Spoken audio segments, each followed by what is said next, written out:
Welcome to This Dumb Week, a weekly live Twitter space hosted by Alex Marinos and yours truly, Dr. Rollergator. Available in podcast form on Apple Podcasts, Spotify, Amazon Music, Audible, iHeartRadio, and others. Alex, welcome back. Have you had a sufficiently dumb week? And we start off today's episode with a lie because Alex is not going to be joining us, at least I don't believe. Alex, our wonderful co-host, is on vacation this week, so it's just yours truly going solo for the rest of the episode, unless he happens to join us and surprise us, which will be welcomed but not expected. And we'll see if anyone wants to come up and speak. We're going to be a little bit more liberal with the speakers today than usual, since I do not have a co-host and I don't want to necessarily be the only one doing a monologue all day, but we're going to get into this episode and see what we can do. We're going to start the show with our normal rapid-fire set of news stories before we settle into some of the bigger news stories this week. First, we're going to travel across the pond to see how the UK is faring after its recent political shakeup. And I lied. I misplaced that item. So we were going to give me one moment while I grab that item. See, we are already off to a rough start because I'm used to my wonderful, fabulous co-host here, and I'm just lying to the audience right out the gate about what's about to happen on the show. It seems that whenever I am on my own, I am not well behaved. Despite trying, I am not as well behaved as I could be. So we're going to give me just a few moments while I get this article here that I have for how the UK is doing, and I have it. Let's go.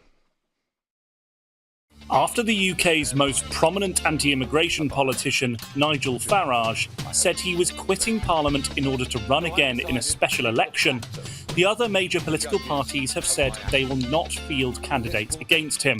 But there is one who has said he will rise to the challenge: Count Binface.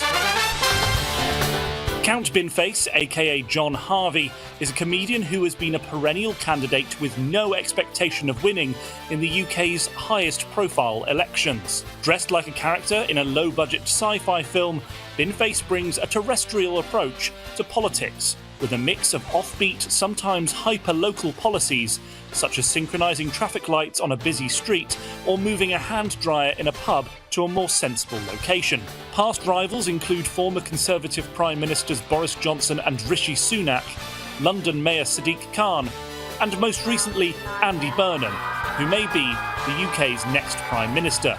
Binface told the British media on Wednesday that his main appeal in this campaign would be, "I'm not Nigel Farage." He also said the lack of other candidates said more about them than it did about him. Now, some of you who are regular political acolytes here in the United States might feel a bit of deja vu. It seems that Count Binface is somewhat of the across-the-pond version of Vermin Supreme, who is the perennial U.S. presidential candidate over here, who is most famous for donning a rubber boot as a hat as part of his attire. So some of you might feel a sense of deja vu when thinking about Count Binface, but if we elect someday Vermin Supreme and have Count Binface as the Prime Minister over in the UK, perhaps that'll be the shakeup that the world needs. And we're going to come back to the UK a little bit later, I believe, but right now we're going to head back to the United States to see how the week started off. How, folks, there's been a significant rise in the number of explosive diarrhea cases across the country.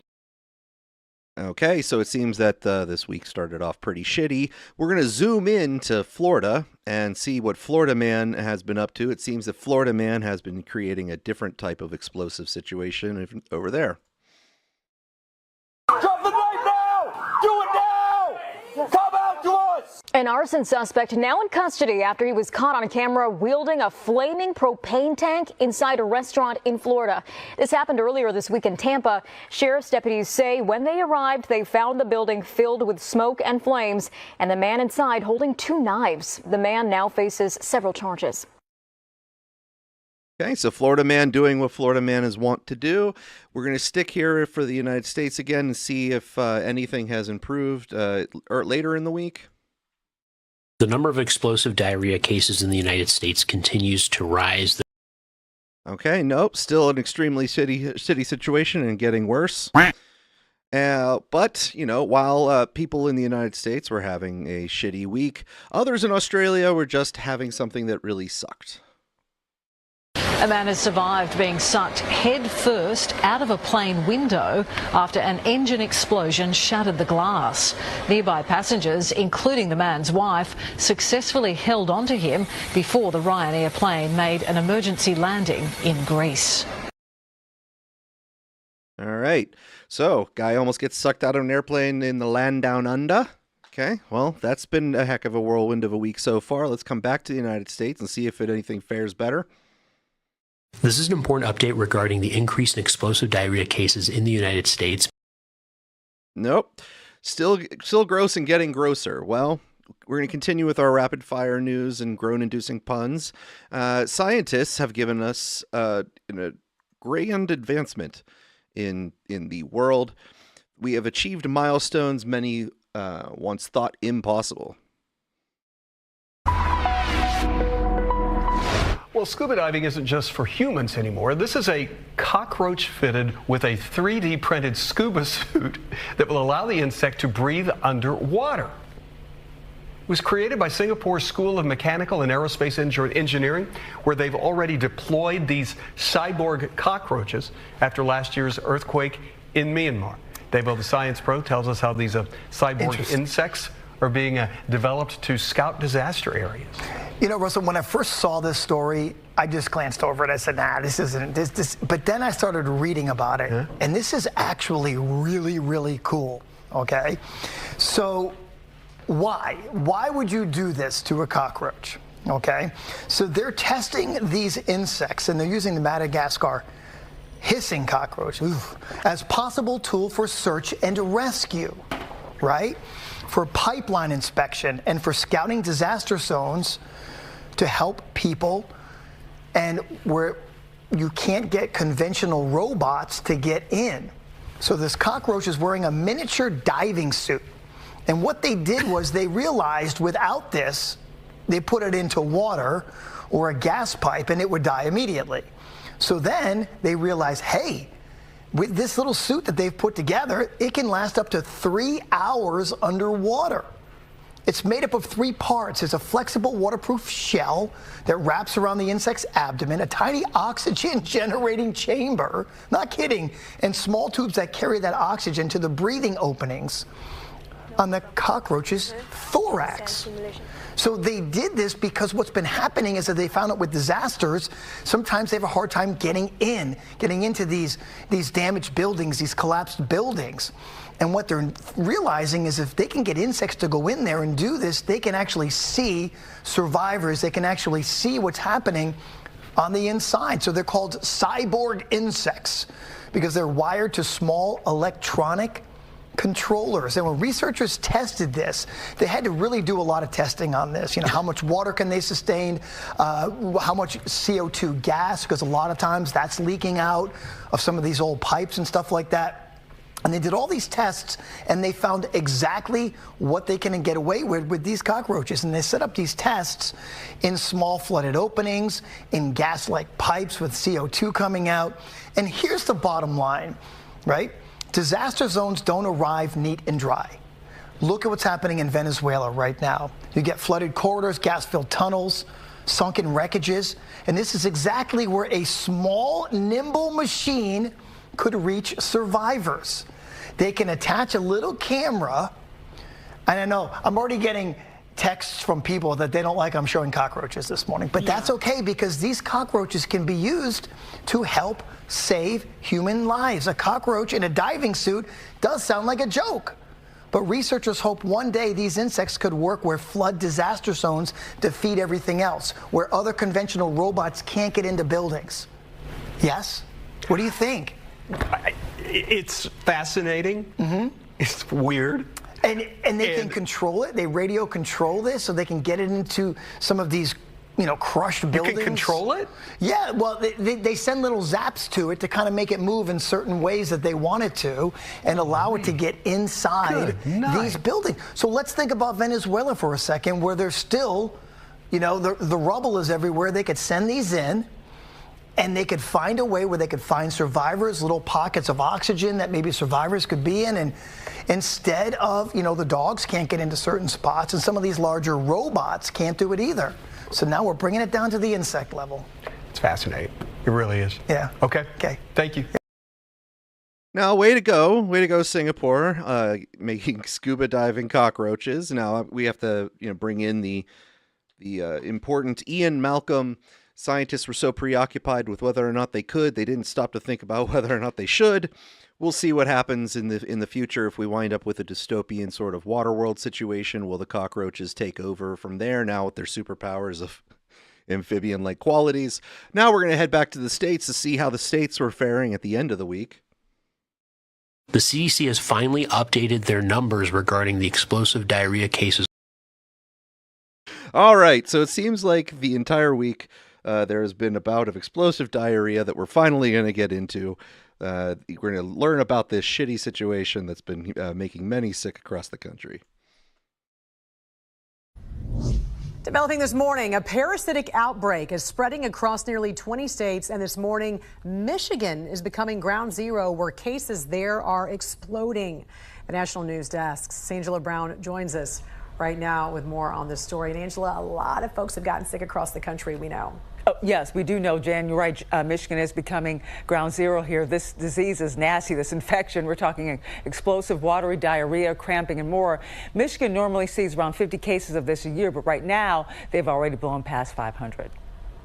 Cases of a parasitic infection that causes explosive diarrhea are soaring across the Midwest, with the high numbers being reported in parts of Michigan and Illinois, sparking a warning from health officials. In Michigan alone, reported cases have jumped from 170 to more than 570. So typically it's spread through produce. And it's not just the Midwest. More cases are being reported coast to coast, including New York. The CDC has received reports of 145 cases nationwide from May 1st through June 16th. The agency is now investigating multiple states from Texas to Wisconsin, but so far, no single confirmed source is tying them together. Doctors say symptoms include watery diarrhea, cramping, fatigue. It could take up to 2 weeks to show up after exposure, meaning the true scope of the outbreak may still be hidden. Our team in Michigan spoke with health officials about what you can do now. Washing your produce before storing it, before cutting it, before eating it. Washing your hands, especially after using the restroom. Scrubbing with warm soap and water for 20 seconds. That personal hygiene as well helps prevent the spread of these illnesses.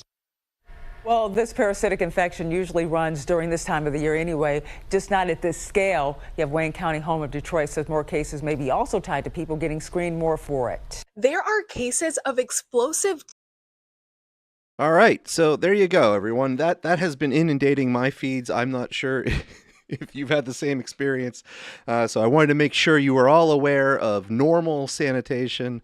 Wash your hands after using the bathroom so that you don't have explosive diarrhea. All right, I'm without a co-host today, so I'm going to be much more liberal with the request to speak. If you want to request to speak, go ahead and put your hand up there, and I'll probably get you on up. We got a lot of stuff to cover, though. Even though I am lacking a co-host, we have plenty to get through, and we're going to move on at the moment soon to some important stuff. But we have one extra video here of some less than important news to get through before we move on. Now to the Pentagon releasing its latest trove of files related to UFOs. The dozens of videos, images, and reports, some as recent as last year. Here's Perry Russell. Tonight, the eerie new videos released by the Pentagon showing more of what the government calls unidentified anomalous phenomena, or UAPs. 40 new files today, including 19 videos. One UAP described by a pilot as having flight characteristics unlike anything they had seen in their 28 years of military service. 2 encounters allegedly happening just last year. One video shows a UAP in the clouds, at times partially hidden. The camera follows it for just over 2 minutes. A second video shows what looks like a six-pointed star bobbing in the skies above the Yellow Sea in Asia. Cameras zooming in on this UAP from 2020. A partially redacted Pentagon report says it was about 12 to 15 feet tall. In 2015, the U.S. military capturing a UAP speeding past their camera. 3 new pictures released, including this one taken on board the Columbia Space Shuttle in 1996, an object apparently floating in orbit around Earth. It's still not clear what any of these objects are. Rachel, so far the Pentagon has released more than 300 UAP files under a directive by President Trump. The Pentagon says more files are coming, Rachel. Yeah, lots of interest in this. Okay, Perry, thank you. All right, so I think that's the 4th such UAP drop since they started releasing the files. Still nobody knows what any of the things are except for a character named Mick West who thinks all of it is just easily debunkable anomalies. If they're all easily debunkable anomalies, my stance on that is, why isn't it that the government is able to easily debunk them, and why do they hold on to these files for decades and have them as unexplained phenomenon? They should probably have a couple people on board who are capable of explaining it. Someone should be able to explain to me why they don't have people capable of explaining it if it's so explainable. Moving on, though. So it seems that Mitch McConnell has been missing for a couple weeks, and it is due to a possible health event that he had several weeks ago. CNN obtained video of emergency responders taking Senator Mitch McConnell to an ambulance. The neighbor who shot the video told CNN the Capitol Police blocked the street, and other neighbors reported seeing McConnell's face. This was a month ago, and it comes nearly a month after a spokesperson for McConnell first reported that the senator has been hospitalized, but few other details have been released. Let's get to Andy Greer, who helped break this story. So talk to us about this video and how it fills in the pieces of the puzzle. So, John, what I heard from a neighbor of McConnell's around 8:30 in the morning on June 14th, this neighbor opened their door to commotion on the street. They saw 2 ambulances, a fire truck, and Capitol Police had blocked off the entire road. So this neighbor stayed on the street to try and figure out what was going on. And about half an hour later, at around 9 o'clock in the morning, this neighbor saw a person from McConnell's home being carried on a stretcher into an ambulance, and said that they saw this person was wrapped in a blanket and that their feet was exposed, and that another neighbor standing next to them identified McConnell's face and saw that McConnell wasn't wearing an oxygen mask. So the firsthand witness that I spoke to said that they tried to ask Capitol Police what was going on, and all they were told was it was a medical emergency. They wouldn't confirm who it was for. And these new details come as we know very little about Senator McConnell's condition, why he was brought to the hospital on June 14th, and why he remains there. Joining us right now is emergency physician, Dean of the Yale School of Public Health, Dr. Megan Ranney. It's great to see you, Dr. Ranney. Clearly, Mitch McConnell is not your patient. So having said that, the neighbor sees that he's taken out on a stretcher. There's EMS audio of emergency responders being called to the home for an unconscious person for cardiac arrest. Someone is heard saying CPR in progress. How serious is this case if this comes into your hospital? You know, it's difficult to reconcile the video that you've just shown with the story that we'd heard earlier about there being CPR in progress. So let's start from the beginning. You get a call to EMS about someone being unconscious. We send an ambulance crew out to assess. The causes of unconsciousness are myriad, ranging from seizures, which I and others have speculated that Senator McConnell may be having based off of those episodes where he freezes on camera. Could be that. It could be that he fell and hit his head.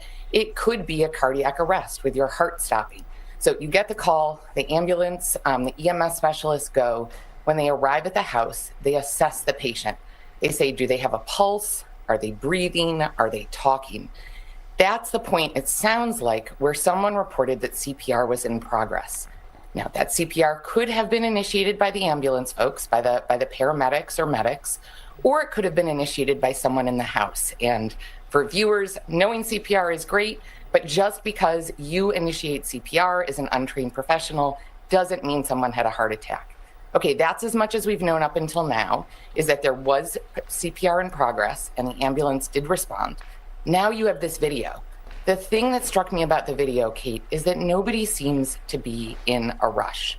Right. If there really had been CPR in progress, if Senator McConnell had truly been in a cardiac arrest, you would expect that they would be rushing, not taking their time, loading the patient into the ambulance. So that's the big additional piece of information that I think we got today.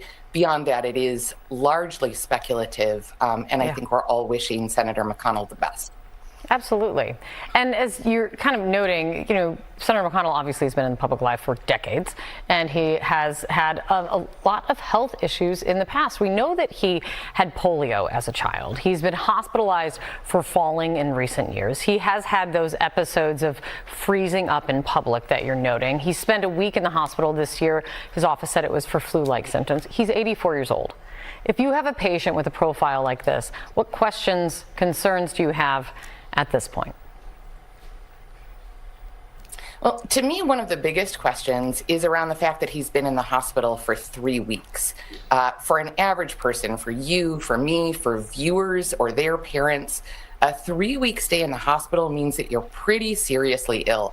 We try to get folks out of the hospital pretty quickly these days. Now, that may be a little bit different for Senator McConnell, given that he is a VIP, but it makes me concerned that he did have some time in critical care or has some elements of his stay that are requiring continued hospitalization rather than home care. And then on top of it, I would want to, make sure that all of his systems are working as best as they can. His mind, his heart, his lungs. As you noted, he did have polio as a child. It's one of the reasons why he's been such an active advocate appropriately for childhood vaccination, but that can have long-term effects as well.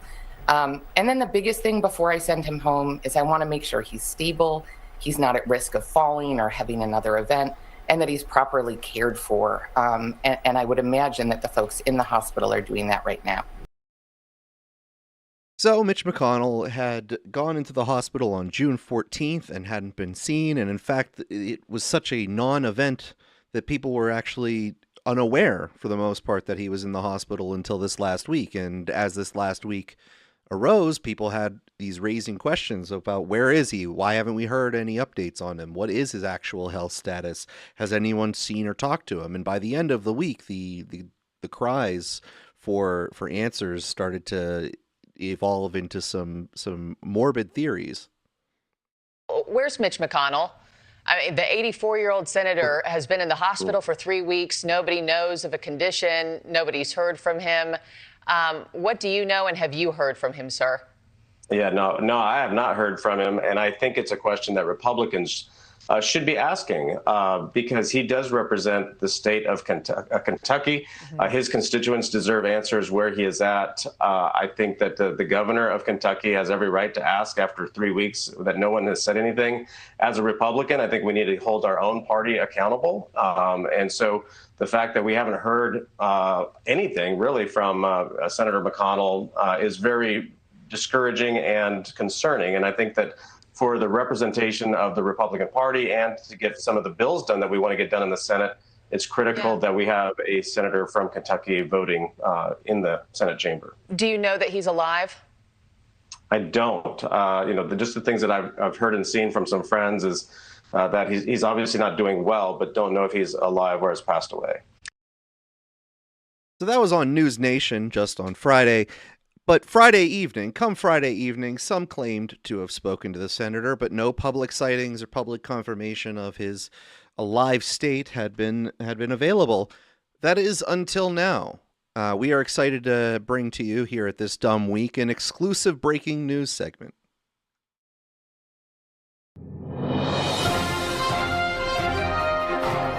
For weeks, people have been asking, where's Mitch McConnell? With many speculating that he is dead and that his death has been kept from the American people. With us now to debunk some of these conspiracy theories is the immortal head of Mitch McConnell. Senator Immortal Head, can you confirm with us tonight that you are, in fact, very much alive and still the Senate Majority Leader? Very much alive. In fact, I feel better than I have in many years. I don't have any back problems, and I've gotten my weight under control. And the transition to your current form, has that affected your ability to carry out your duties? No, not at all. If anything, it streamlined things. Most of the job is voting and making phone calls, and I can still do both. My staff wheels the dome onto the floor, and I say yay or nay, and we're done. The commute is easier, and I live at the Capitol now. In the dome? In a climate-controlled room off of the cloakroom. The dome comes with me. It's about the size of a large fishbowl, so it's not an imposition on anyone. Fits through a standard doorway. There are a number of illuminated tubes coiling around the base. Oh, that's the circulation. It keeps my breathing liquids clear. When the tubes are lit blue, it's running normally. You always want to see blue. There are questions about whether you can continue to serve indefinitely. Now, there's no constitutional requirement for me to leave. The framers set a minimum age, but no maximum, and no minimum on physical composition. I've had counsel look into it. As long as the voters of Kentucky will have me, I'm serving. And I intend to keep running for re-election. Well, campaigning. Running is no longer a part of my repertoire. For how long? Well, I don't see an end point. Thank you very much for being with us tonight, Senator Immortal Head. Well, thank you for having me. I'm looking forward to getting back to work for the American people. All right, so that was a This Dumb Week exclusive interview with the immortal head of Mitch McConnell. We're glad to hear that he's on the mend and that he's going to be returning to the Senate as soon as possible. However, unfortunately, it turns out suddenly this morning, Lindsey Graham, Senator Lindsey Graham, has passed away. From AP, Senator Lindsey Graham, a close Trump ally and foreign policy hawk, dies after brief illness. Senator Lindsey Graham, one of President Donald Trump's closest allies in Congress who traveled the globe to advocate for a more aggressive U.S. foreign policy, has died after a brief and sudden illness, his office said. He was 71. The statement posted on social media early Sunday said his family appreciates prayers at this time and asks for privacy during this incredibly difficult period. It did not provide any additional details about the circumstances surrounding the Saturday night death of the prominent South Carolina Republican, a former Air Force lawyer who served in Congress for 3 decades. Trump, who talked to Graham frequently, said he was like a member of the family. It's very tough.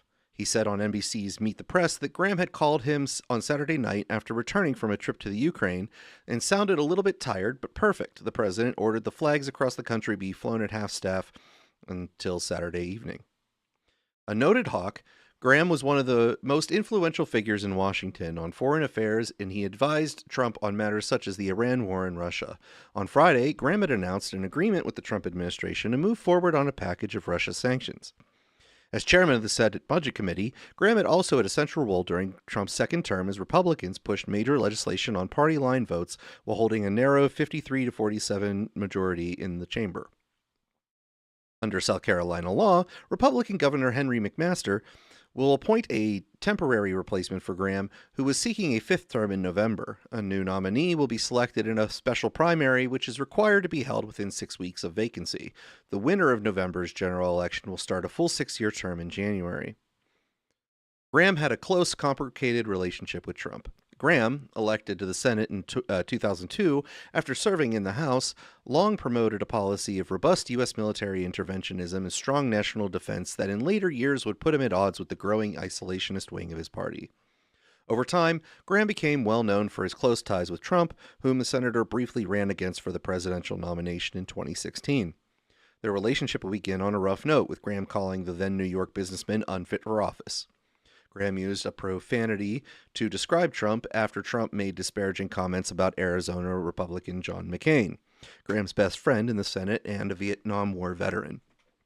McCain and Graham, along with Senator Joe Lieberman, were known as the Three Amigos and frequently traveled together to promote their foreign policy views around the globe. During a campaign rally in South Carolina, Trump read out Graham's personal cell phone number and continued to belittle him throughout the 2016 race as Graham made it clear he would not support Trump. Graham, however, shifted significantly once Trump won the White House and emerged as one of Trump's top allies, speaking with him frequently and becoming a regular presence on the golf course alongside the president, even as McCain remained a critic. In a 2018 interview with the Associated Press, Graham explained his pivot by saying McCain taught him that the country must move forward after elections, and that meant you have an obligation to help the president. McCain ran twice for the White House. And I've tried to be helpful where I could, because I think he needs all the help he can get, Graham said of Trump. You can be a better critic when people understand that you're trying to help them be successful. Graham was a prominent defender of Trump during the president's 2 first-term impeachments, a reversal of Graham's role as the House prosecutor during Democratic President Bill Clinton's impeachment in 1998, when he urged senators not to make up their minds before listening to all the arguments. Both Trump and Clinton were eventually acquitted. Graham appeared to break with Trump after the January 6, 2021 attack on the Capitol, saying in a dramatic speech on the Senate floor that night, "Count me out, enough is enough." But the senator soon returned to Trump's side, and the two remained close during Trump's second term. Foreign policy was a focus for Graham. Graham had just been in Ukraine to meet with the Ukrainian President Vladimir Zelensky, who said the senator visited his country 10 times during the years since Russia invaded in February 2022. Lindsay was a true defender of freedom and the values that make our world safer, Zelensky said. He was also one of the chief backers of Trump's war in Iran, having advocated for years for direct confrontation between Washington and Tehran. Graham continued to defend Trump this summer, even as many of fellow Republicans questioned a tentative June ceasefire agreement that they worried would send billions of dollars to Iran. Quote, "I'd rather try diplomacy than take it off the table," Graham said of Trump's memorandum of understanding with Tehran. Graham's travels made him familiar face to dozens of world's leaders. Israeli Prime Minister Benjamin Netanyahu said Graham understood that the security of Israel and the United States was inseparable. Quote, "Israel has lost one of its greatest friends. America has lost a great patriot. I lost a beloved friend," Netanyahu said. Graham led both the Senate Budget and Judiciary committees. As Budget Committee chairman, Graham helped oversee a Senate procedure that allowed Republicans to pass significant policies such as last year's tax law without the threat of a Democratic filibuster. He had previously led a Senate Judiciary Committee when Republicans confirmed Amy Coney Barrett to the Supreme Court in 2020. The senator was in line to regain that gavel if the party kept its majority after the midterm elections and had pledged to confirm as many conservative judges as possible. Graham was a key player in the Senate's effort to craft a massive immigration overhaul in 2013 as a member of a bipartisan group.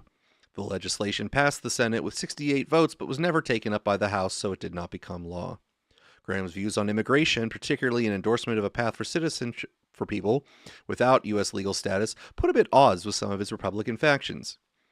Illinois Senator Dick Durbin, a Democrat who was his ally on that issue, said Graham was part of every important policy issue and an indispensable player in bipartisan negotiations. Graham often worked across the aisle, even as he remained fiercely loyal to Trump. Virginia Senator Mark Warner, a Democrat, said in a statement that personal relationships often mattered more to him than the political disagreements of the day. Senator Richard Blumenthal said Graham was over the moon with Russian sanctions deal announced Friday. Quote, "The last thing in the world I would have guessed was that he was sick or ill in any way vulnerable," Blumenthal said.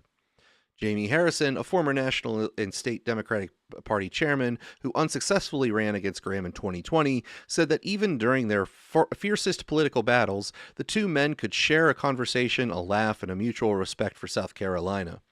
Graham was unique in the Senate for his influence not only on Trump, but also with his fellow Republicans who were aware of his ability to sometimes move the president's thinking. He was also known for his sense of humor, often deployed to diffuse tensions.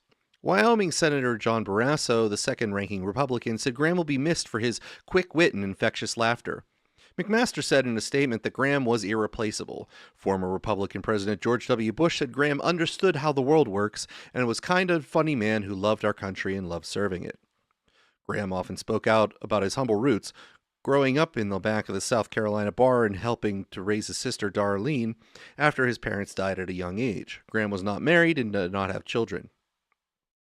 Graham won 57% of the GOP vote in South Carolina's primary in June and was up against Democrat Annie Andrews, a pediatrician, and several minor party and independent candidates in November. His death will likely prompt a scramble to fill a rare open Senate seat. A number of Republican names began circulating as possible replacements to serve out the rest of Graham's term, including Representatives Nancy Mace and Russell Fry. The brief statement by Graham's office did not explain the circumstances of his death, which came at a time when there has been some concern about the lack of transparency about the health of some members of Congress. Representative Tom Keene was absent without explanation for months before recently returning to Congress and disclosing he had been diagnosed with depression. Kentucky Senator Mitch McConnell, the former longtime Republican leader, was hospitalized weeks ago for undisclosed health reasons. Now, I'm not going to claim to have been a huge fan of Lindsey Graham, so I'm not going to necessarily give any wonderful oratory or anything along those lines praising him or disparaging him. But Donald Trump was on NBC News and was asked about his relationship and response to the death this morning. Trump, thank you for joining us, and my condolences to you. Well, thank you. He's a tough one to lose. He was great. He was unique in every way, actually. He was, Mr. President, and I know that we are all just absorbing this news. We are all in shock. Can you tell us, Mr. President, how you received this news and your immediate gut reaction when you heard it? So what makes it even stranger is that I got a call last night sometime at, the early evening, maybe in the 7s, and he called and he said, we're all set for the Save America Act. He was pushing the Save America Act like crazy. He got back, said he just landed from Ukraine. I said, that's a long trip to make. He said, he sounded a little tired, but perfect, but a little bit tired. Had a right to be. And he was a worker. He was really a worker. But he sounded great, actually. But he actually said he was tired. But he wanted to pass the Save America Act. And I said, well, we're going to get it done, Lindsey. We're going to get it done. I'll see you soon. We thought maybe we might even meet today. And then that was it. And that was, very around the time. It couldn't have been much longer. It could have been his last call. I don't know exactly. But I got a message about 1 o'clock in the morning from one of the people at his office that he had passed away. I said, I just can't believe it. He was like a member of the family to me. It's very tough, actually. It's amazing. Mr. President, he was such an advocate. He was, if he wanted to get something, and he had a unique ability. He was able to deal with Democrats and Republicans. If I had a problem, a real problem, I wouldn't often ask. But if I had a problem with a Democrat, he could work it out. He was a great politician, actually. President Trump, thank you for. Now, like I said, I'm not going to give like a huge, oratory on him. He's not necessarily someone who I held in great fondness throughout the years. However, there is one moment that I do remember quite fondly. It was a quite impressive moment. It was a moment of great passion where sort of the whole country was riled up and agitated in different directions. And it was during the Brett Kavanaugh confirmation hearings. The country basically had gone absolutely insane over bizarre and random claims by now convicted felon attorney Michael Avenatti. If you don't recall the height of absurdity of that confirmation process, I'm going to play a clip of Rachel Maddow announcing Michael Avenatti's latest claims at the time, which in my mind was the height of the absurdity and the mockery of the process. If you have not seen this already and you don't know what I'm about to say, I will tell you there's a chance that you might not want to hear this, which is me warning you that you might want to mute me or distract the kids if they're watching with you, if you don't want to hear this or if you don't want your kids to hear this. But I'm going to read it. And actually, before I even read it to you, I will tell you tonight in advance that Judge Kavanaugh has this evening denied the implication of what Mr. Avenatti spells out here. But this is what he spells out here. Quote, this is a letter to the Senate Judiciary Committee. Quote, we are aware of significant evidence of multiple house parties in the Washington, D.C. area during the early 1980s, during which Brett Kavanaugh, Mark Judge, and others would participate in the targeting of women with alcohol/drugs in order to allow a, quote, train of men to subsequently gang rape them. There are multiple witnesses that will corroborate these facts, and each of them must be called to testify publicly. As a starting point, Senate investigators should pose the following questions to Judge Kavanaugh. Number one, did you ever target one or more women for sex or rape at a house party? Did you ever assist Mark Judge or others in doing so? Number two, did you ever attend any house party during which a woman was gang raped or used for sex by multiple men? Number three, did you ever witness a line of men outside a bedroom at any house party where you understood a woman was in the bedroom being raped or taken advantage of? Number four, did you ever participate in any sexual conduct with a woman at a house party whom you understood to be intoxicated or under the influence of drugs? Number five, did you ever communicate with Mark Judge or anyone else about your participation in a, quote, train involving an intoxicated woman? And number 6, did you ever object or attempt to prevent one or more men from participating in the rape or taking advantage of a woman at any house party? Please note that we will provide additional evidence relating to the above conduct, both to the committee and the American public, in the coming days. Now, the claims were not just, alarming claims. This was a campaign that made people hysterical in many ways. They were parading in front of Congress in Handmaid's Tale garments and doing dramatics and having scores of women inside of the chambers with signs beholden, and there were people spreading images all over with these women behind Kavanaugh as he was giving testimony, where they had, let's say, disgusting looks on their faces and sharing them and going like, look at what he's doing to these women. It was absolutely absurd. And at one point, Lindsey Graham, during the confirmation hearings, absolutely lost his shit. And I think it was my favorite Lindsey Graham moment. Are you aware that at 9:23 on the night of July the 9th, the day you were nominated to the Supreme Court by President Trump, Senator Schumer said, 23 minutes after your nomination, "I will oppose Judge Kavanaugh's nomination with everything I have. I have a bipartisan, and I hope a bipartisan majority will do the same. The stakes are simply too high for anything less." Well, if you weren't aware of it, you are now. Did you meet with Senator Dianne Feinstein on August 20th? I did meet with Senator Feinstein. Did you know that her staff had already recommended a lawyer to Dr. Ford? I did not know that. Did you know that her and her staff had this allegations for over 20 days? I did not know that at the time. If you wanted an FBI investigation, you could have come to us. What you want to do is destroy this guy's life, hold this seat open, and hope you win in 2020. You've said that, not me. You've got nothing to apologize for. When you see Sotomayor and Kagan, tell them that Lindsey said hello, because I voted for them. I would never do to them what you've done to this guy. This is the most unethical sham since I've been in politics. And if you really wanted to know the truth, you sure as hell wouldn't have done what you've done to this guy. Are you a gang rapist? No. I cannot imagine what you and your family have gone through. Boy, y'all want power. God, I hope you never get it.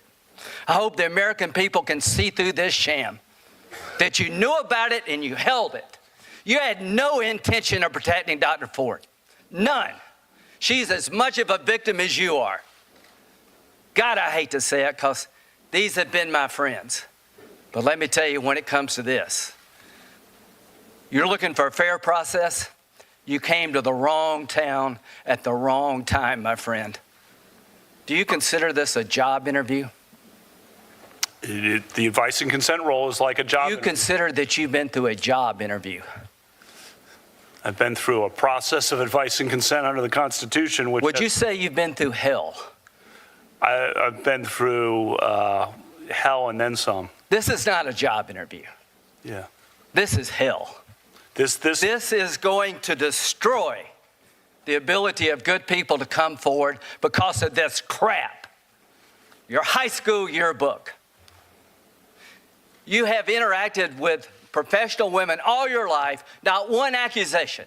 You're supposed to be Bill Cosby when you're a junior and senior in high school. And all of a sudden you got over it.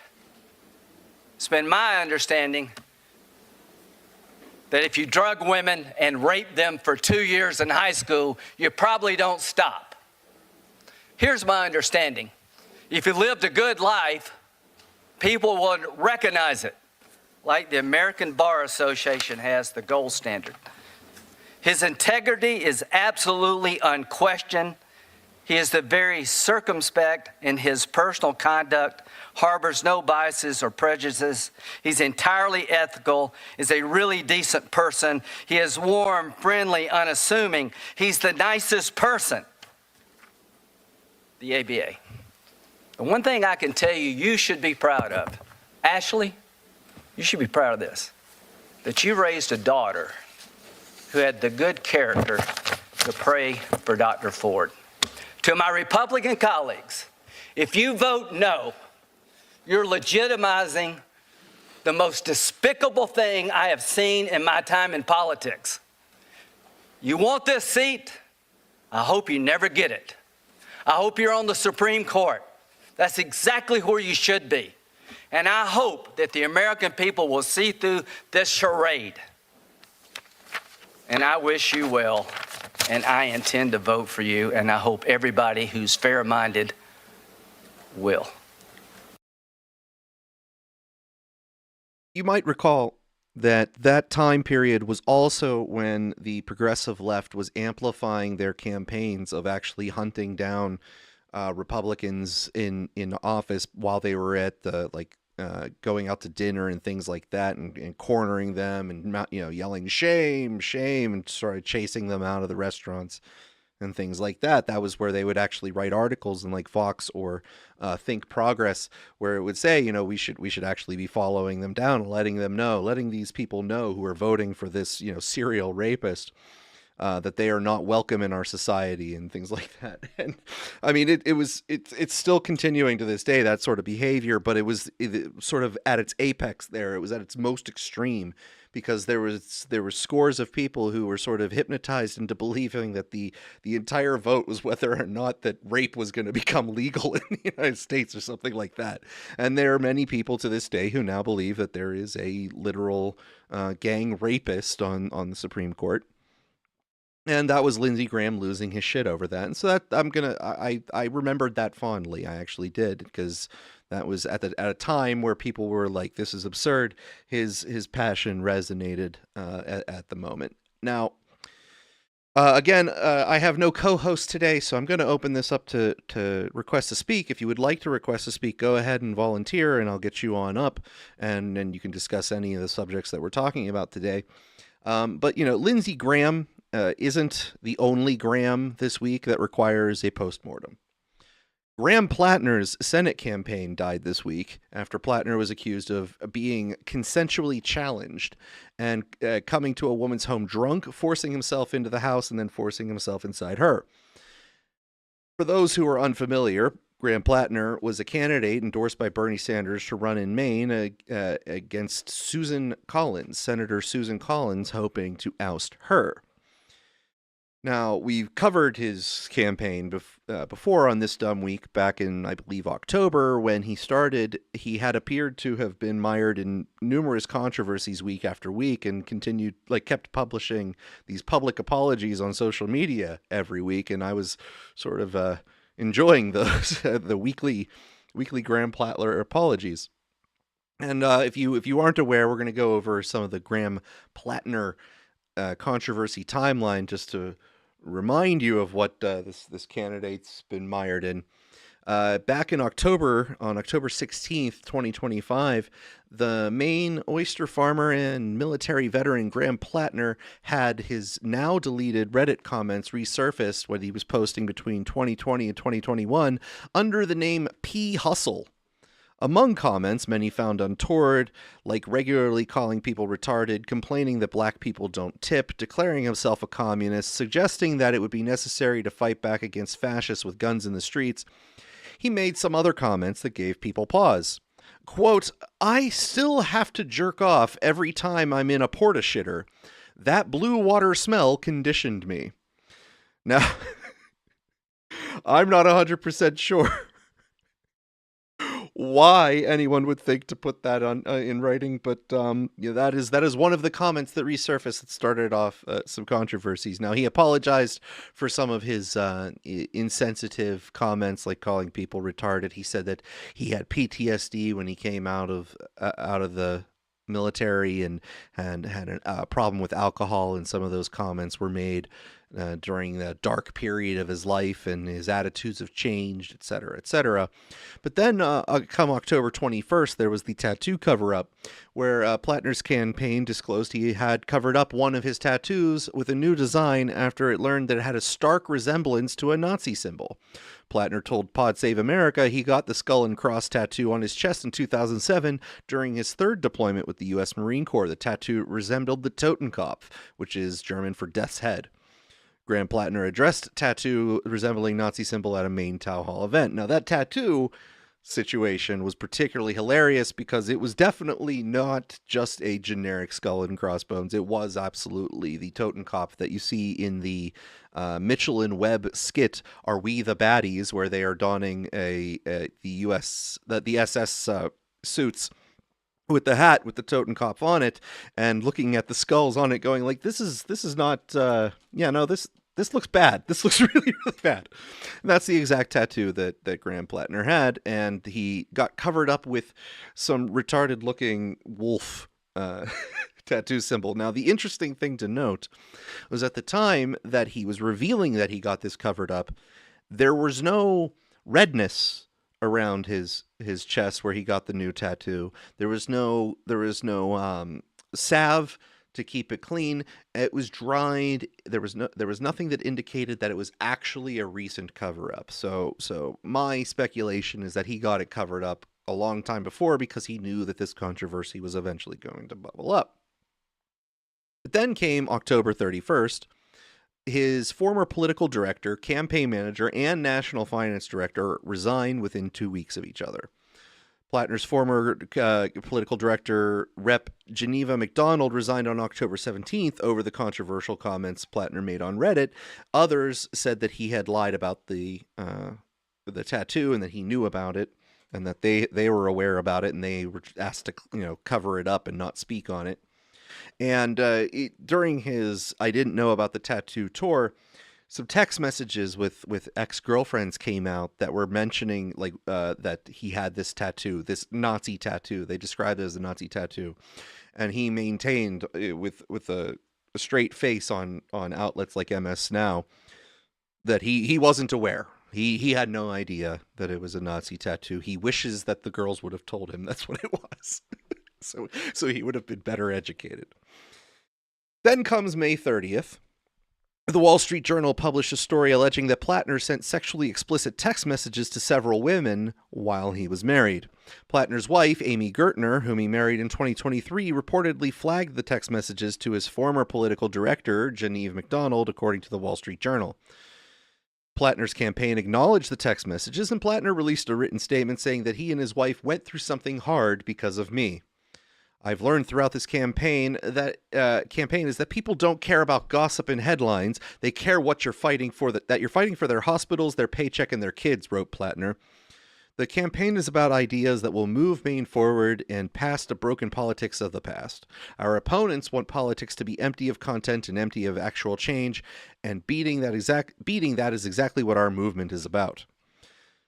So he actually had his wife address the scandal in video instead of him directly. So when she was giving this emergency sort of statement, people were likening it to like a hostage situation where, send the wife out to defend your infidelity. Then June 4th, 2026, New York Times interviewed 6 women who had been romantically involved with Plattner. 3 spoke highly of him, while the other 3 described his behavior as unsettling, characterized their relationships with him as toxic and volatile, and some stated that he did not respect women. Lindsay Fifield told the Times that Plattner became rough with her and sometimes left marks when he grabbed her by the shoulders during their 2-year on-again, off-again relationship. Fifield said he never punched, hit, or injured her, and she disclosed she has worked for conservative groups. In response to the allegations, Plattner said, "Throughout this campaign, I've been open about what was a very dark period of my life where I struggled with undiagnosed PTSD, too often self-medicated with alcohol, and was a far from perfect boyfriend. I take responsibility for all of that, and I wish I had been better." In a statement to Maine's Total Coverage, quote, "Any characterization beyond that is false and I believe politically motivated. I'm not proud of who I was then, and I'm proud of the work I've done since and the movement I'm building in Maine." D.A. Merrick, before we move on, you've been requested to speak. Go ahead and comment, sir. I was actually just wondering because you didn't bring it up, but how about the raping burglars for dominance? That was one of his comments. Yes, he said he hoped someone would break into his house. Well, a male would break into his house so that he could rape them, not in a gay way. Yeah. Any others No, that you and- remember that I missed that are particularly fun? Well, I'm just wondering if we've seen it all yet. If after he leaves office, more things will still come out, because this was like watching the Sideshow Bob gag of him like walking through rakes. it was a little bit like that. Well, I'm not sure. You know, he has ended his campaign, suspended his campaign, and so there might not be enough blood in the water for the Sharks to continue to try to hunt. Perhaps it'll be dormant until he pops his head up again and decides to possibly run again or something after some rehabilitation tour. I'm not sure. I think once he's out of the spotlight, there might be a book that comes out about it, maybe with a couple extra details, some exclusives in a book, perhaps. Well, I mean, I was so invested in the drama. I'll be sad to see it go. Jasmine, you're a brand new speaker. I don't believe I've seen you before. Do you have any comments on this current topic or any different comment we've spoken about?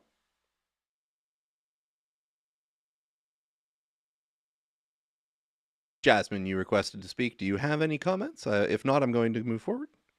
Nope, Jasmine moved back to a listener. I don't know if she's having technical difficulties.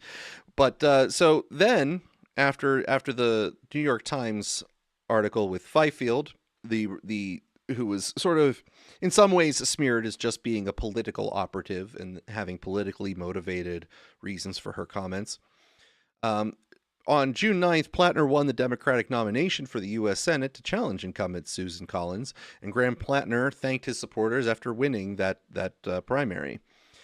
And then July 6th came, where Jenny Rassicot, who dated Plattner, told Politico and CNN that he sexually assaulted her nearly 5 years ago. Rassicot said that she had an on-again, off-again relationship with Plattner for more than 2 years before he entered her home uninvited in late 2021. She alleged that Plattner was deeply intoxicated and forced himself on her while she repeatedly told him to stop. In response to the allegation, Plattner said, "Any accusation of non-consensual behavior is categorically false, regardless of the inaccuracy of the reporting, but mindful of the political reality it will inflict. We are taking time to reflect on the best path forward in the state I love, the people that I love, and the movement that I belong to, and the goal of defeating Susan Collins." Several Democrats, including Senator Bernie Sanders and Elizabeth Warren, withdrew their endorsements of Platter following the sexual assault allegations. Maine woman who dated Graham Plattner tells Politico CNN the Senate candidate sexually assaulted her in 2021. Then on July 7th, Fifield again alleged to the Washington Post that Plattner removed condoms without her consent during sex. Plattner's campaign denied Fifield's allegations. Plattner called out the accusation categorically false and said they came from a person with a well-documented political agenda.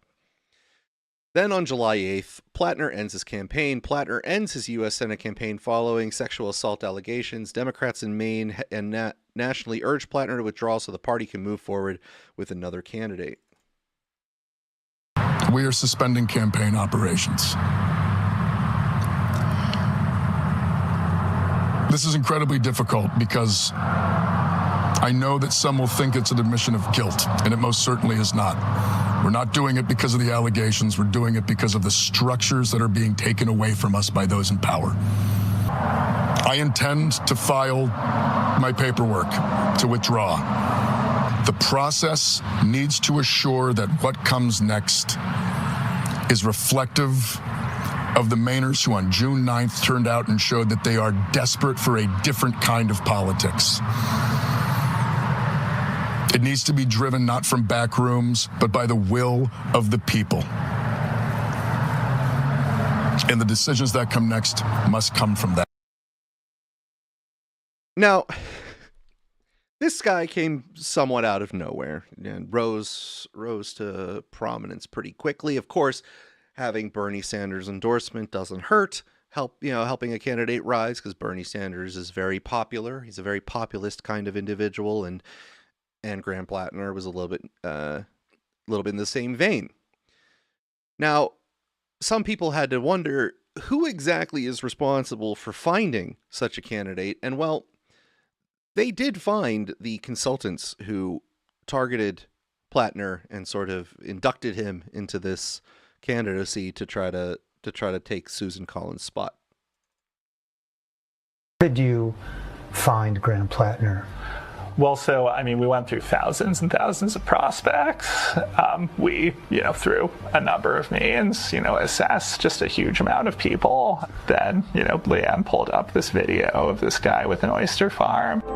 My name is Graham Plattner, and I live in Sullivan, Maine, the owner of Frenchman Bay Oyster Company. And then she pulled up his FEC history and saw, the money he'd given to Bernie Sanders and, some other people. And that was enough information to know that we had the best prospect that we'd maybe ever seen. At this point, you hadn't vetted Graham Plattner. You hadn't done a full scrub of who he is.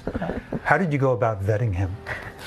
And why did you? We paid a nice firm a whole chunk of money and got some stuff back. Some of what you've seen on the news we got back. Other stuff we didn't.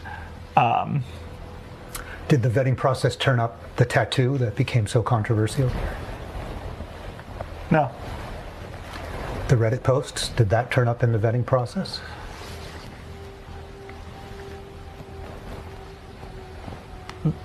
The firm sent us a thing, and it had some of the posts, but it didn't have all of them.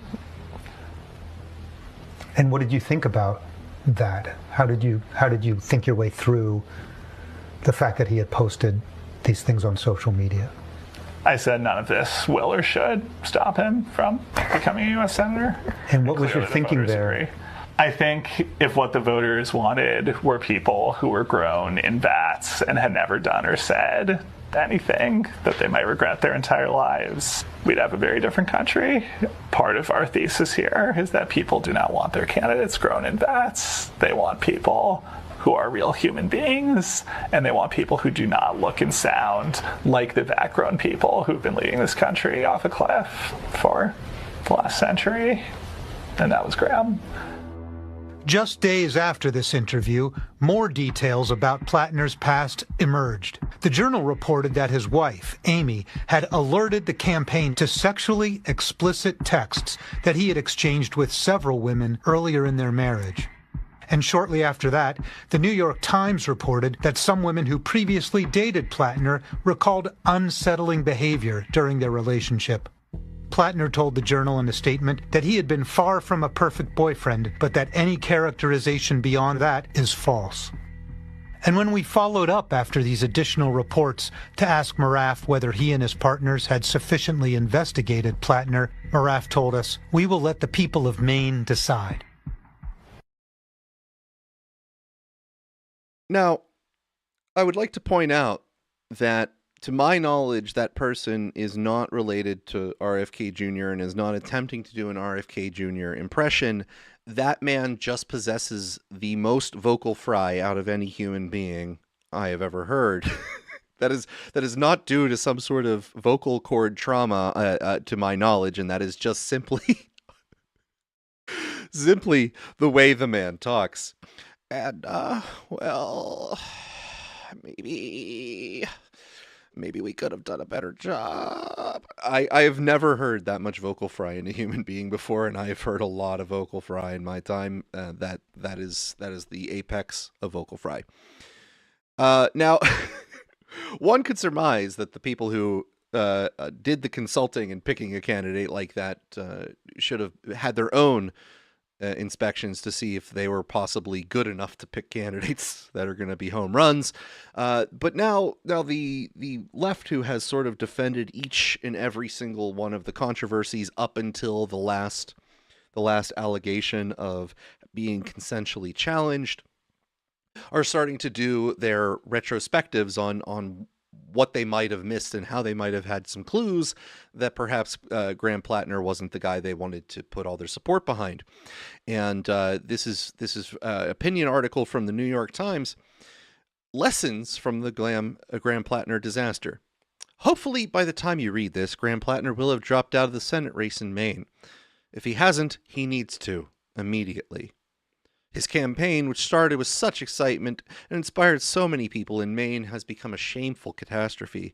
What's left, besides finding a Democrat to run in his place, is figuring out what, if anything, can be learned from this debacle. As you probably know by now, Politico published a story on Monday about a woman, Jenny Rassicot, who says that Plattner raped her.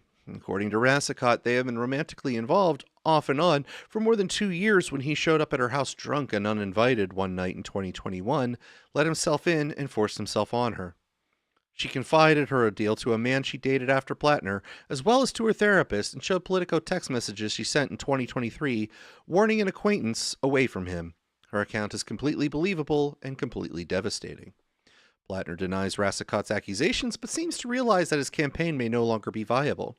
In a video posted on social media, he said, regardless of the inaccuracy of reporting, but mindful of the political reality it will inflict, we are taking time to reflect on the best path forward.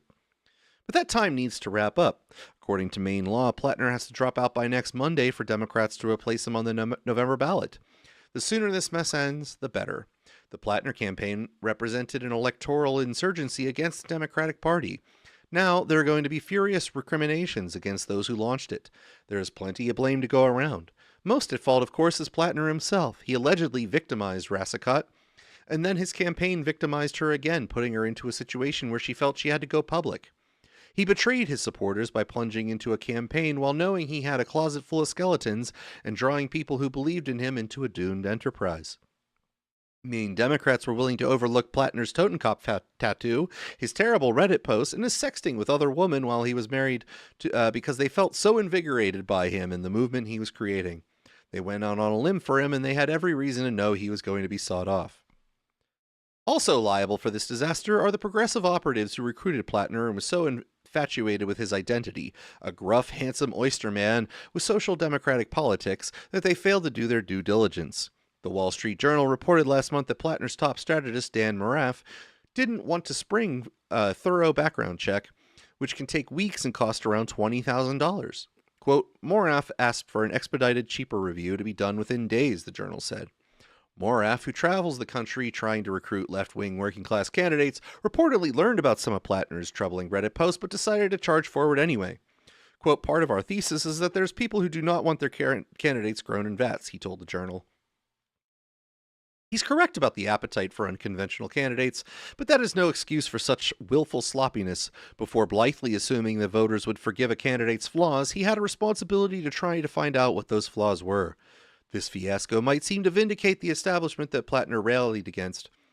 But Chuck Schumer, the Senate minority leader, who wanted to stop Plattner, also partly culpable here. Schumer badly misread the Democratic electorate and tried to clear the field for his preferred candidate, Maine's 78-year-old Governor Janet Mills, leaving a vacuum that Plattner filled. As Notice reported last week, Dan Cleven, the co-founder of Maine Beer Company, had been preparing to launch a populist anti-Wall Street Senate bid last summer, but the Democratic Senatorial Campaign Committee tried to dissuade him. He and his campaign were left with the impression that if he ran, Democrats in Washington would make it difficult because they were holding their support for Maine Governor Janet Mills. Cleveland ended up delaying the start of his campaign, not getting in until Plattner was already caught fire. While I'm assigning blame, I shouldn't leave out myself. Last October, when stories about Plattner's tattoo and Reddit posts first broke, I went to Maine to write about him. I tried to convey what I saw. A campaign that was electrifying angry Maine voters, but I deeply regret that. Impressed by Plattner's political charisma, I wrote that he was nothing like the edgelord caricature I encountered online. If anything, he seemed to be significantly worse. One person who tried to alert Democrats was Plattner's former political director, Genevieve McDonald. She quit when the first Plattner scandals emerged and has been increasingly outspoken against him. Progressive operatives made her seem like a vindictive person eager to curry favor with Maine's political establishment. In retrospect, she looks much more like someone who took a profound professional risk to do the right thing. I can't be the only one who regrets not taking her more seriously. Now, the funniest thing about this to me is that this is every damn time. This is always how it goes. This is always how the situation unfolds, and every single time the game is played, where it's just a vindictive person. If they want the candidate to succeed because they feel he's invigorating the youth, they just go with it. If he's populist, if he's progressive, they will go with it, and they will follow all these lines down. It's predictable. It's very predictable. If there's a lesson here, it might be about the importance of listening hard to the people telling you what you don't want to hear. Many Democrats, disgusted by their party's failure to contain Donald Trump, want representatives as furious as they are, and they no longer trust their leaders to tell them who is electable. That opens up space for outsider candidates who won't have had a chance a few years ago. It also makes it easier for unfit characters to escape proper vetting. Plattner offered many on the left something they're desperate for: working-class aesthetics married to uncompromising lefty politics. Many progressives want to believe with a sufficiently populist message and style, they can win over voters alienated from the Democratic Party, obviating the need for ideological concessions. Plattner seemed to embody this possibility, and that made a lot of people look past a lot of red flags until it was almost too late. Now, again, I'm opening this up to requests to speak because I have no co-host today, so inviting people on up to chat about some of these topics is something I'm doing pretty much at any point in time during this show. But there's a podcast called I've Had It, whose host is Jennifer Welsh, and this woman is hosting what is apparently one of the biggest and growing leftist progressive podcasts in the podcast sphere, out in the media empire. She gets millions of views all the time, and has many, many prominent guests. In fact, we played her on this show about 2 weeks ago when she was interviewing Ro Khanna as they were disparaging Elon Musk. And she, just prior to Graham Plattner dropping out, wanted him to stay in and gave a passionate defense of her reasons why. I think about Susan Collins and Graham Plattner. And I think about the biggest resistance to Graham Plattner is not what we just saw with Ted Cruz. I hear it the most from people within the Democratic Party. And Susan Collins is diabolical. Women are dead all over the country because Susan Collins was the deciding vote for Brett Kavanaugh. And in my home state of Oklahoma, women are dying. Women are dying in Georgia. If you look at the ProPublica reporting, women are dying in Texas. And Susan Collins has blood on her hands. She has a track record that makes Graham Plattner's Reddit post and tattoo look like a Boy Scout. Susan Collins is a part of the MAGA death cult, where every single policy they vote for leads to death while lying to everybody and telling you they're pro-life. And so the patronizing nature from the Democratic Party to treat the voters of Maine as though they cannot deduce from their decades of experience of being a Mainer that Susan Collins is a pathological, diabolical liar, and that Graham Plattner is willing to say, look, I was fucked up. I had an online record. I got this fucked up tattoo, but here's where I am now. We have to believe these people. And it just infuriates me when the establishment treats voters in a patronizing way, because they can't have it both ways. You can't say, oh, MAGA's a cult. They do whatever Fox News and Trump tells them to do. And then the Maine voters are using critical thinking, and then they're like, no, fall in line.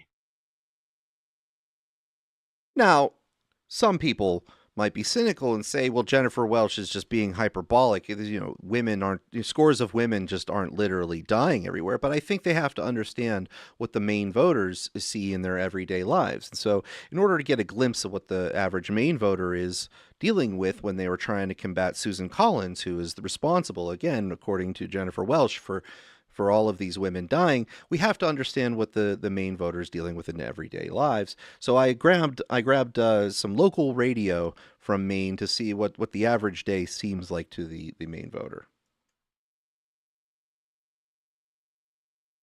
And now traffic and weather together on 109.9 WFRG, The Frog. 109.9 WFRG, The Frog. Traffic is slow this morning on I-95 just south of Augusta.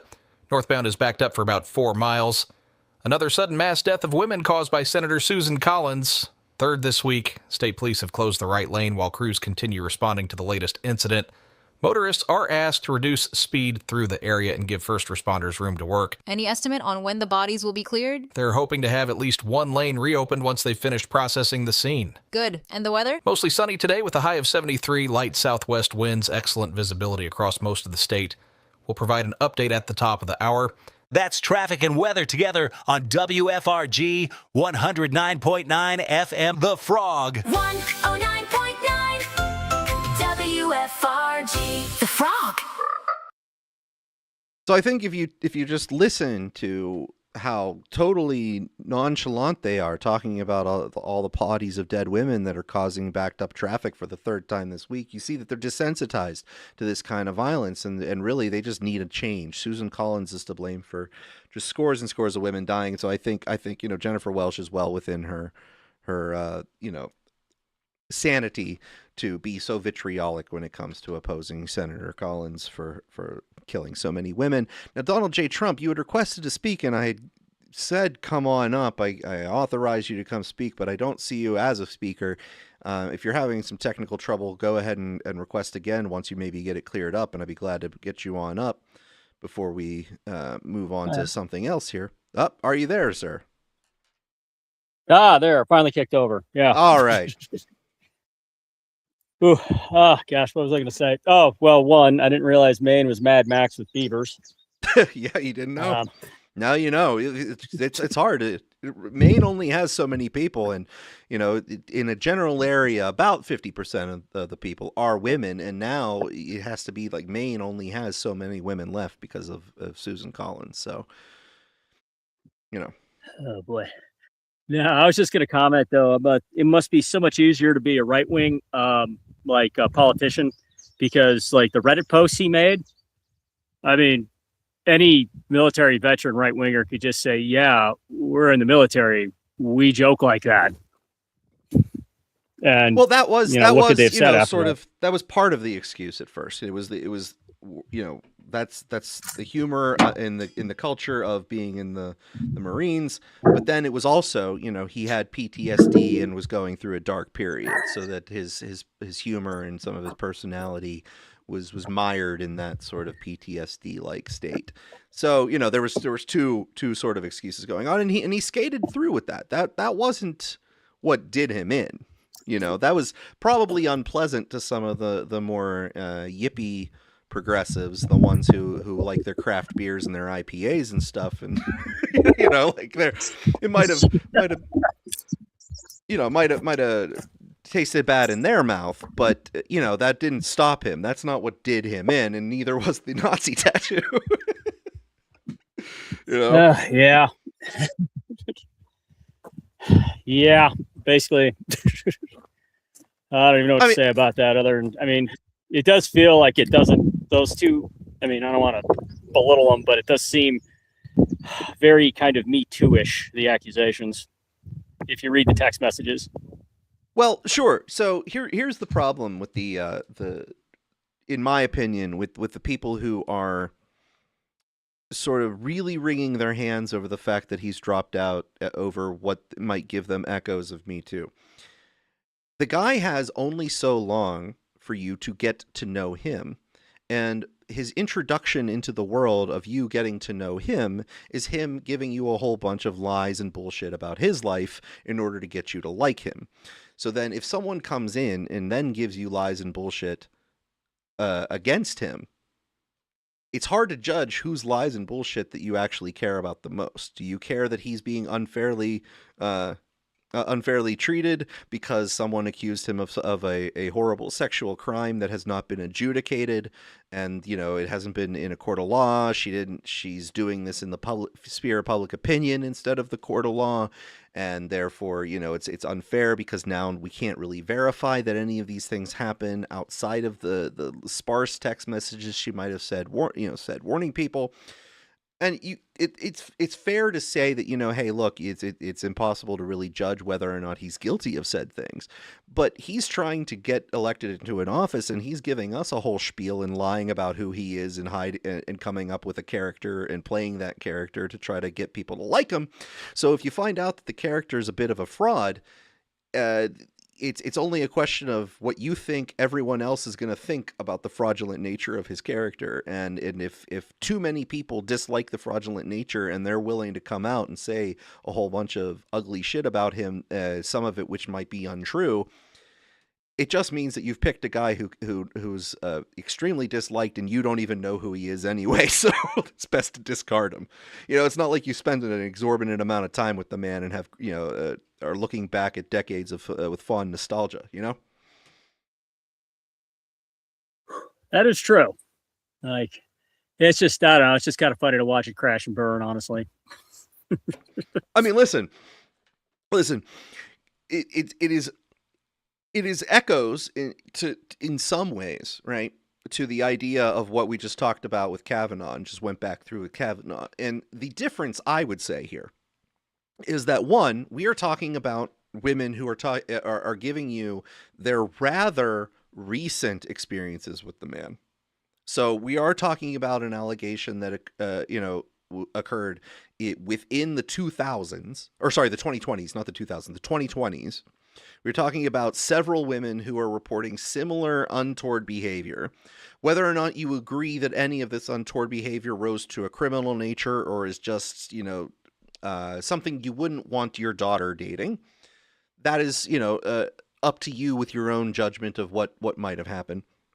But what we don't have is a concerted political machine and a shuckster attorney going on and getting 24 hours a day airtime on all the cable news networks, alleging that the person has done large gang rapes and drugged people 30 to 40 years ago. We don't have someone who's being required to pull out their college calendar and having every single day of their calendar inspected because one single human being who nobody else could even remember any of the claims existing, meaning like she says she went to a party. This is Ford who came out against Kavanaugh and alleged that he had raped her at a party. Nobody can confirm the party. She doesn't know whose party the house was at. The day of the week, nobody remembers going to a party. Nobody remembers being a party with her. Nobody remembers being with a party with her and Kavanaugh. Like the people that she even named by name saying, oh, they know I was there. They said, I don't remember what she's talking about. So like we have an entire story where not only was the allegation several decades old, the person themselves barely remembered it, couldn't remember any of the events, said that they only remembered it decades later after going through some sort of therapy that recovered the memory. None of the people they said could corroborate it. Nobody came up and said, oh, they told me at the time that this happened. And then none of the details about the events that she recalled seemed to match up with actual events and parties that lined up. And then you had Avenatti come in and parade a whole bunch of nonsense across the airwaves and get all of the applause on all of the news networks for going to stand up to Trump and even being thrust as an idea for running for president against Donald Trump on The View and other news stations and like CNN. And that was an apparatus where an entire fictional universe was concocted in order to put Kavanaugh inside of it and make him the main villain of. Whereas this is just people who this guy confirmed he dated who are literally saying negative shit about him. And you can believe their stories or you cannot believe their stories. Enough of it is corroborated of the events that it's now at least a real he said, she said event. Several she saids, but it's a real he said, she said event. And if you go like, I don't know who this guy is, I don't like all the things I've had to defend, I'm really not going to defend him much anymore. Maybe I'll vote for him if he's on the ballot, but I really wish he wasn't on the ballot. That seems like a reasonable thing for me to walk away with if I were a voter. Well, that's fair enough. The only thing I remember, I remember a lot from that Kavanaugh hearings. The big one, though, is the intellectual dark web telling Kavanaugh he should resign for the good of the country. That was a weird one. Well, I wouldn't say that was the intellectual dark web. That was just, I believe, Jordan Peterson who made that statement. And I think he got a lot of pushback at the time for that. I thought Brett Weinstein also said that. I know Brett pretty well. I'm not saying I remember everything Brett's ever said, but I don't think that was one of them. But I could be wrong. I could be wrong. But the Me Too movement also was degrees above and beyond the Plattner situation, right? I don't know if you remember the comedian Aziz Ansari, who got swept up in that Me Too fervor. His cancellation, quote unquote, occurred because of a date that a woman thought was creepy. Not like he did anything actually. If you read her account of the date, she just didn't like him, and he seemed lame. Yeah, he got her a cab, right? Like it wasn't a good date, right? Like, and that was his like, oh, he sucks at dating. He's weird and awkward and stuff, and like that was his cancellation, right? Like it wasn't like he held me down and even like contemplated raping me. It was like he's not suave. He's not a good dater. If I remember correctly, we made out a bit. I wasn't into it. He called me an Uber. And then that like ruined his whole career.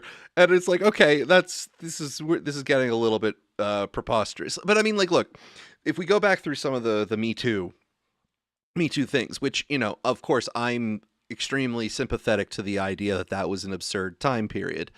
I don't think the threshold is that every single woman who's ever been violated has to go pursue all of her things in court. And if she doesn't pursue all of her allegations in court, she is never allowed to tell anybody else about the person who did that to her, because it's impossible to adjudicate. I don't think that's the standard that should be upheld, because I don't know if you've known people before who have been victimized, but depending on the degree of victimization, a lot of people in the immediate time period do not want to go through additional issues. In their mentality, they want to move past it. They want to move past it as quickly as possible, those events, and they don't pursue justice until they get it. They don't seek out the police immediately. They don't do all that in many cases. And they still should be allowed to tell people what happened to them, particularly if a person decides that they're going to run for office. That seems like a perfectly valid place for them to say a couple of years later, I didn't take him to the cops, but hey, this guy, what all these other women are saying, particularly in this case, is my experience too, and with me it's a little worse. That seems fair to me, even if you don't believe them. It seems like for a woman to do, they shouldn't have to go to the police in order to be able to say that.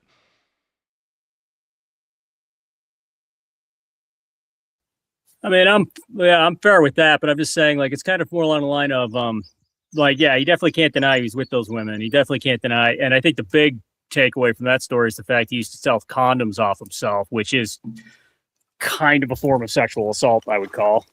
And that seems to be the bigger takeaway out of that one, and the provable one, especially with the second tranche of text messages when she says he has problems with some kind of consensual,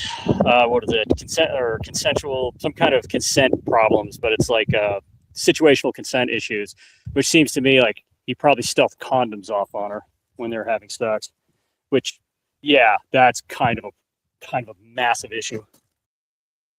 But I mean, look, I get what you're saying in general, that it's very difficult to have the ability for anyone, let's say with a grievance, let's say you date someone and you end on bad terms. You never did anything as abhorrent as sexual assault or God forbid rape.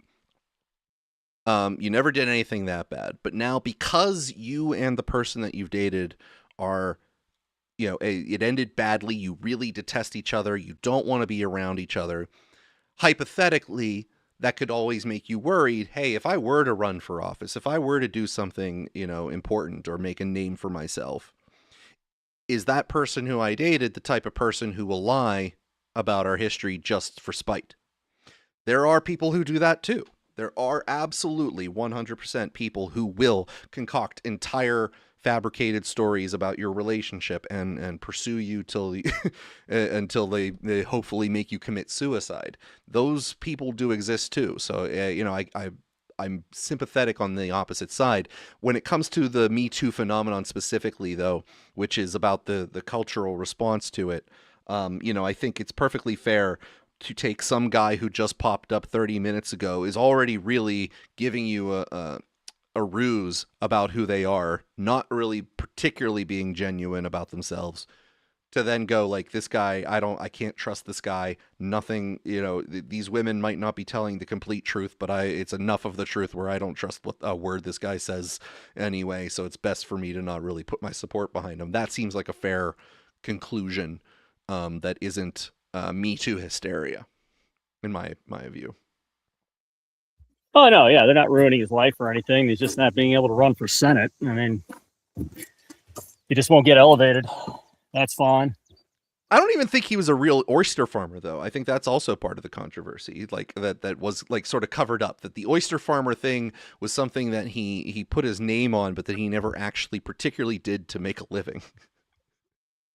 Yeah, I had like one customer. I think it was his mother's restaurant. All right. Well, let's see here. Do you have any other comments on the Me Too thing? Any additional concerns you want to expand on with that particular subject, or? No, not really. I'm kind of just listening in as to what was going on. Do you have any comments on Mitch McConnell's situation this week? I just wanted to, I guess one thing is just, I know when we're doing civilian rotations with like the EMTs to get our like civilian time in for our renewals. I do know sometimes, now it's been weeks, and so I don't think they'd be hiding up a dead man for weeks, but sometimes when you have a dead guy and you have family in the house, you do notional CPR. So it feels like you're doing something while you wheel them out the door. And basically you ship them to the hospital, hook them up to oxygen, and get them to the hospital, and basically they'll declare them dead, especially if you can't shock them back. Well, now, do you have any thoughts on the Lindsey Graham situation? Now, I've seen a couple people speculate, oh, hey, he was just over, pushing hard against Russia. Maybe Russia did what they've been rumored to do several times, which is poison him and induce a heart attack in him, whatnot. But then Alexander Dugin, who is said to be the brain of Putin, tweeted that it was probably Mossad in order to make Trump angrier at Iran. So you get to choose your it wasn't an accident. Was it Mossad or Putin? And I don't know if you have any. Kind of mad at Dugin. He took my joke. Choose your own adventure there. Well, listen, you got to get up pretty early in the morning to outdo Dugin. Apparently, God, Putin's brain's pretty sharp. I mean, he's already got you beat on the beard game, probably, right? How good's your beard? My beard comes in nice, but it gets a little too scraggly when it gets long. So when I do have one, I keep it well trimmed. So he's got me beat on that. All right, see, there you go. All right, yeah. So do you have any horse in that race? And was it Mossad, or was it was it Putin? Yeah, it was Putin in the foyer with a candlestick. Oh, okay. All right, that's good. That's good. Do you have any fond Lindsey Graham memories you'd like to share?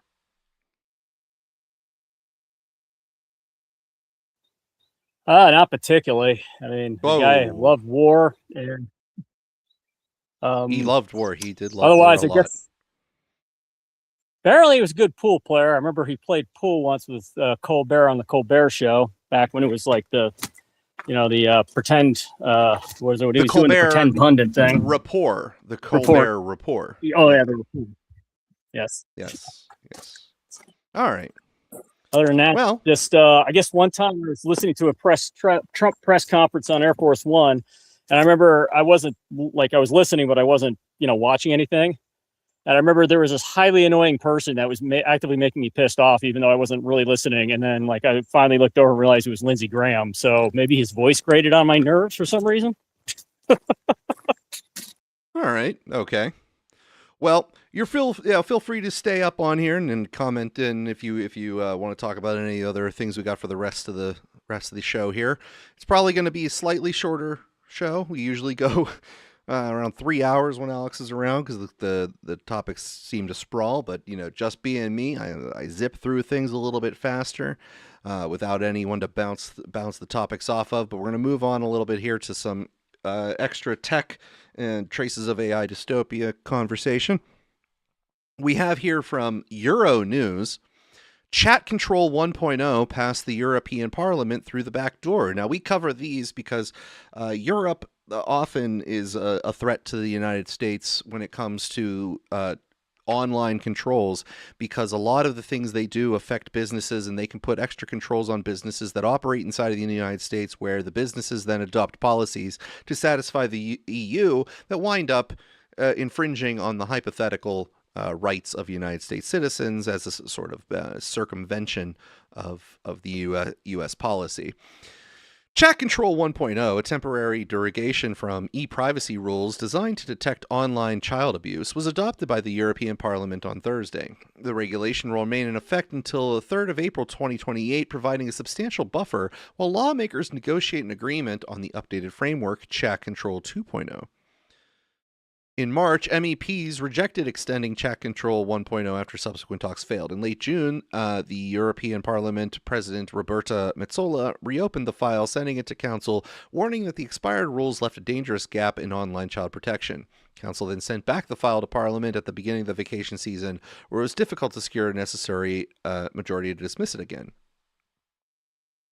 At the EP, a simple majority initially supported rejecting the position, with 314 MEPs voting in favor, 276 against, with 17 abstentions. There was no absolute majority to reject the amended EP position. The second reading was closed, and the amended package is now being sent to Council for approval within 3 months.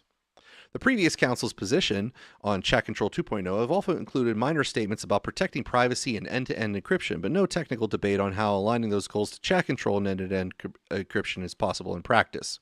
While social media is buzzing with criticism of both proposals, the conversation at the member state level is about the files is scarce. At the member state level, the files of both chat control proposals are normally led by representatives from the ministries of the Interior.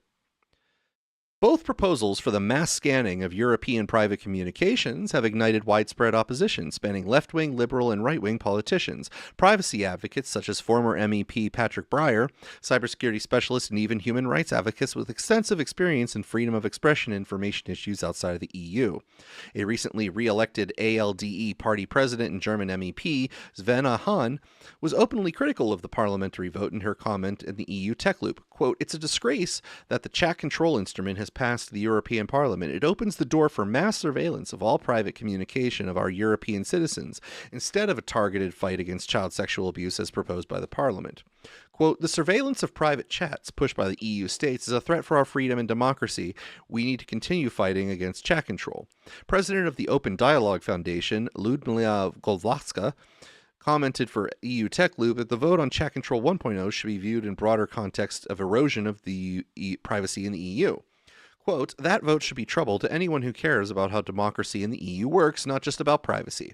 It's the same approach to normalizing the erosion of privacy that we've seen before. First with financial privacy, then travelers' data, now with our communications, a sweeping power justified by an urgent-sounding purpose, then quietly normalized. And the result? Financial security and cybersecurity laws are now heavily weaponized by adversaries of the EU against its own citizens and entities for transnational repression. Quote, "The real fight for encryption and privacy communications is in September over Chat Control 2.0. Between now and then, the resistance has to be strong enough that no procedural trick can carry it." Now, this article, unfortunately, doesn't specifically state the main crux of the problem, but it involves encryption technology in chat. So different chat protocols like Signal or WhatsApp or certain other chat services have what they call end-to-end encryption, and that means that if you send a message, it becomes encrypted, meaning unreadable by a third party, gets sent to the person you're actually trying to send it to, and only they can see the message that you've sent, and vice versa. What the EU is attempting to do is sort of make that, let's say, illegal, or at least make sure that the government is able to read the messages whenever they want, that it is not encrypted from them. And they want those messages stored on central servers that they can sort of query at any time. So that means that effectively what they are attempting to do is force companies to make their technology less secure and less private as a guise to try to fight child pornography and other things that they say are to protect children. So if they do this, if these companies push for these encryption changes, meaning that no longer is your message going to be actually private between you and the person that you're talking to, that the government hypothetically could read it if they wanted to, it's unlikely that these programs are going to have a European Union only version where this encryption technology is lax, and then a US version where it's the same and quote secure. They're probably going to have the same technology communicating for both, because the question becomes, what happens if a citizen of the United States communicates over this technology with a citizen of the EU? Whose rules supersede? Well, it's probably going to be the EU's at that point that overrule, because the company won't get kicked out of the US, but it could get kicked out of the EU if it doesn't comply with the EU policy. So that's a concern. We'll keep following that. We don't like those encroaching rules here. At least I don't. I don't know about you, Donald J. Trump, if you're in favor of the government spying on what I'm saying to people. Oh, no, I'm totally against all that stuff. I'm absolutely and completely in favor of Signal and Wicker Me and all those chats where you can just, it's not keeping chat logs, not keeping anything. I guess what it does prove, though, is that the investigator, Interpol, isn't as good as we think they are, because you'd think they would just be able to infiltrate those chats, with good old-fashioned police work. Well, good old-fashioned police work. Most police work now is, done as a after effect, where you hope people hand you all of the information. You don't necessarily have to do too much sleuthing about it. You just wait for someone to actually walk in. Here's all the stuff. Yeah, you know what? Yeah, that's true. Gosh, oh my God, who knew the YouTubers and X people would become the actual investigators for the government? Well, who also would have known that a Lego story would have become the biggest legal scandal of the 21st century. If you followed that story, did you follow that YouTuber Lego fiasco? Yeah. Okay, all right. Oh, I've been following it. It's been hilarious. And I kind of see where they thought they might be able to bully him, because, when you look at that guy, he's this tall, kind of skinny guy with scraggly hair. Who would have thought he was like a guy who's used to dealing with this kind of stuff? Well, there's a lot of attorneys who have YouTube channels now, and a lot of defense attorneys, criminal defense attorneys, and it was their Christmas, that story. Every single one of them got to make videos with their opinion on the whole scenario. And there's a channel, I'm sure you're familiar with it, CoffeeZilla, who likes to do these deep dives on internet scams, and he's taken on people like Jake Paul and their crypto scams and things like that, and he did an extensive dive into the story and got the actual Excel files where they were keeping the inventory of the Star Wars Lego sets, and was doing like cross references with what they photographs and all this stuff to see exactly what he could identify as being located where. It's been pretty interesting to see that people get all excited over some Legos. Pretty much across the spectrum on the internet there. But speaking of the internet and significant theft, Apple is suing OpenAI for allegedly stealing hardware secrets. Apple filed a lawsuit against OpenAI and its hardware chief on Friday for allegedly stealing the iPhone maker's trade secrets, including unreleased parts and prototypes, confidential designs, and documents about stealth products. The lawsuit accuses OpenAI chief hardware officer Tang Tan, who spent 24 years at Apple and oversaw iPhone product design, and his colleagues at the AI company, of encouraging people departing or considering leaving Apple to bring with them proprietary and unreleased technology. Tan allegedly helped coach recruits on how to evade Apple's data security protocols and directed them to bring confidential Apple parts to job interviews at OpenAI. OpenAI's nascent hardware business now rests on the shakiest of foundations, run to its core by its illegal reliance on misappropriated trade secrets, Apple says in the lawsuit, which was filed in U.S. District Court in San Jose. The company describes OpenAI as resorting to taking unlawful shortcuts while under mounting pressure to deliver its first commercial hardware product. We have no interest in other companies' trade secrets, says OpenAI spokesperson Drew Perswati. We remain focused on building innovative technology that empowers people everywhere. Tan did not immediately respond to requests for comment. Apple spokesperson Hannah Smith says the company will always defend our team's hard work and innovations, and we're taking all appropriate steps to do so. The lawsuit opens what may become the highest stakes and most dramatic battle over intellectual property theft in Silicon Valley since autonomous ride-hailing company Waymo in 2017 accused Uber of stealing hardware designs when it brought on a former Waymo engineer who had left with thousands of confidential files. Uber agreed to pay $245 million to settle the lawsuit during the middle of the trial the following year. Apple and OpenAI have been partners since 2024, when the companies announced a landmark deal to distribute ChatGPT on iPhones, MacBooks, and iPads. But the relationship has frayed in recent years, prompting Apple to rely more on Google's Gemini AI technology as the foundation for the company's in-house AI models. OpenAI and Apple are expected to more fiercely compete in the coming years in the emerging market for AI-powered consumer devices. OpenAI has hired more than 400 former Apple employees, according to the lawsuit. That includes several former Apple veterans who are leading OpenAI's development of AI-powered consumer devices. Last year, OpenAI paid $6.5 billion to acquire a startup called IO Products that was co-founded by longtime Apple executives, including Tan, Scott Cannon, Evans Hankey, and famed designer Jony Ive. IO Products and Chang Liu, the electrical engineer at OpenAI who was at Apple until January, were also named as defendants in the lawsuit. Apple's investigation into the alleged theft relies on data and messages gathering from its employees' devices. The company's caught on the alleged theft early on this year after Liu never returned his company-issued laptop and wrote to a former colleague about still having access to Apple's internal file-sharing system, according to the lawsuit. Apple says in the filing that Liu's access was enabled by a bug that's now been fixed. Liu downloaded dozens of Apple's confidential hardware-related files, including a presentation on manufacturing and testing complex circuit boards used in Apple's hardware, the lawsuit states. It adds that Liu also coached an Apple employee he was recruiting to join OpenAI on how to avoid trouble with the security team when copying confidential Apple files. Apple wrote to OpenAI in February, raising initial concerns about alleged theft, but did not receive any response. That led to further investigation and the filing of a lawsuit. Apple learned that before leaving.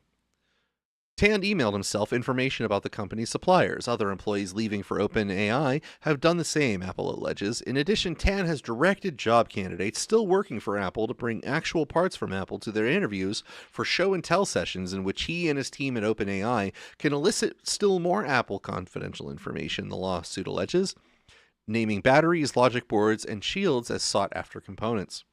In another instance, Apple identified the then Apple employee screenshotting and downloading files relating to a highly confidential Apple product in the hours before an interview with Tan at OpenAI. Tan is further accused of taking an internal Apple document for managers that explains security procedures for departing workers. He and OpenAI recruiters have allegedly used the file to counsel departing Apple employees to avoid disclosing their new employer, prolong access to company systems, and avoid signing any exit documents. Unsurprisingly, Apple has uncovered a concerning recent pattern among employees who depart and then go to work for OpenAI, the lawsuit states. Departing employees have been taking actions to evade security measures, such as failing to provide 2 weeks' notice and ignoring outreach by security personnel to schedule exit processes and security reviews. Apple's accusations against OpenAI's I/O unit include that it has approached at least 2 of iPhone makers' suppliers aiming to replicate work. One company carried out a specific trade secret metal finishing technique for OpenAI after being misled into thinking that Apple had signed off on the project according to the lawsuit.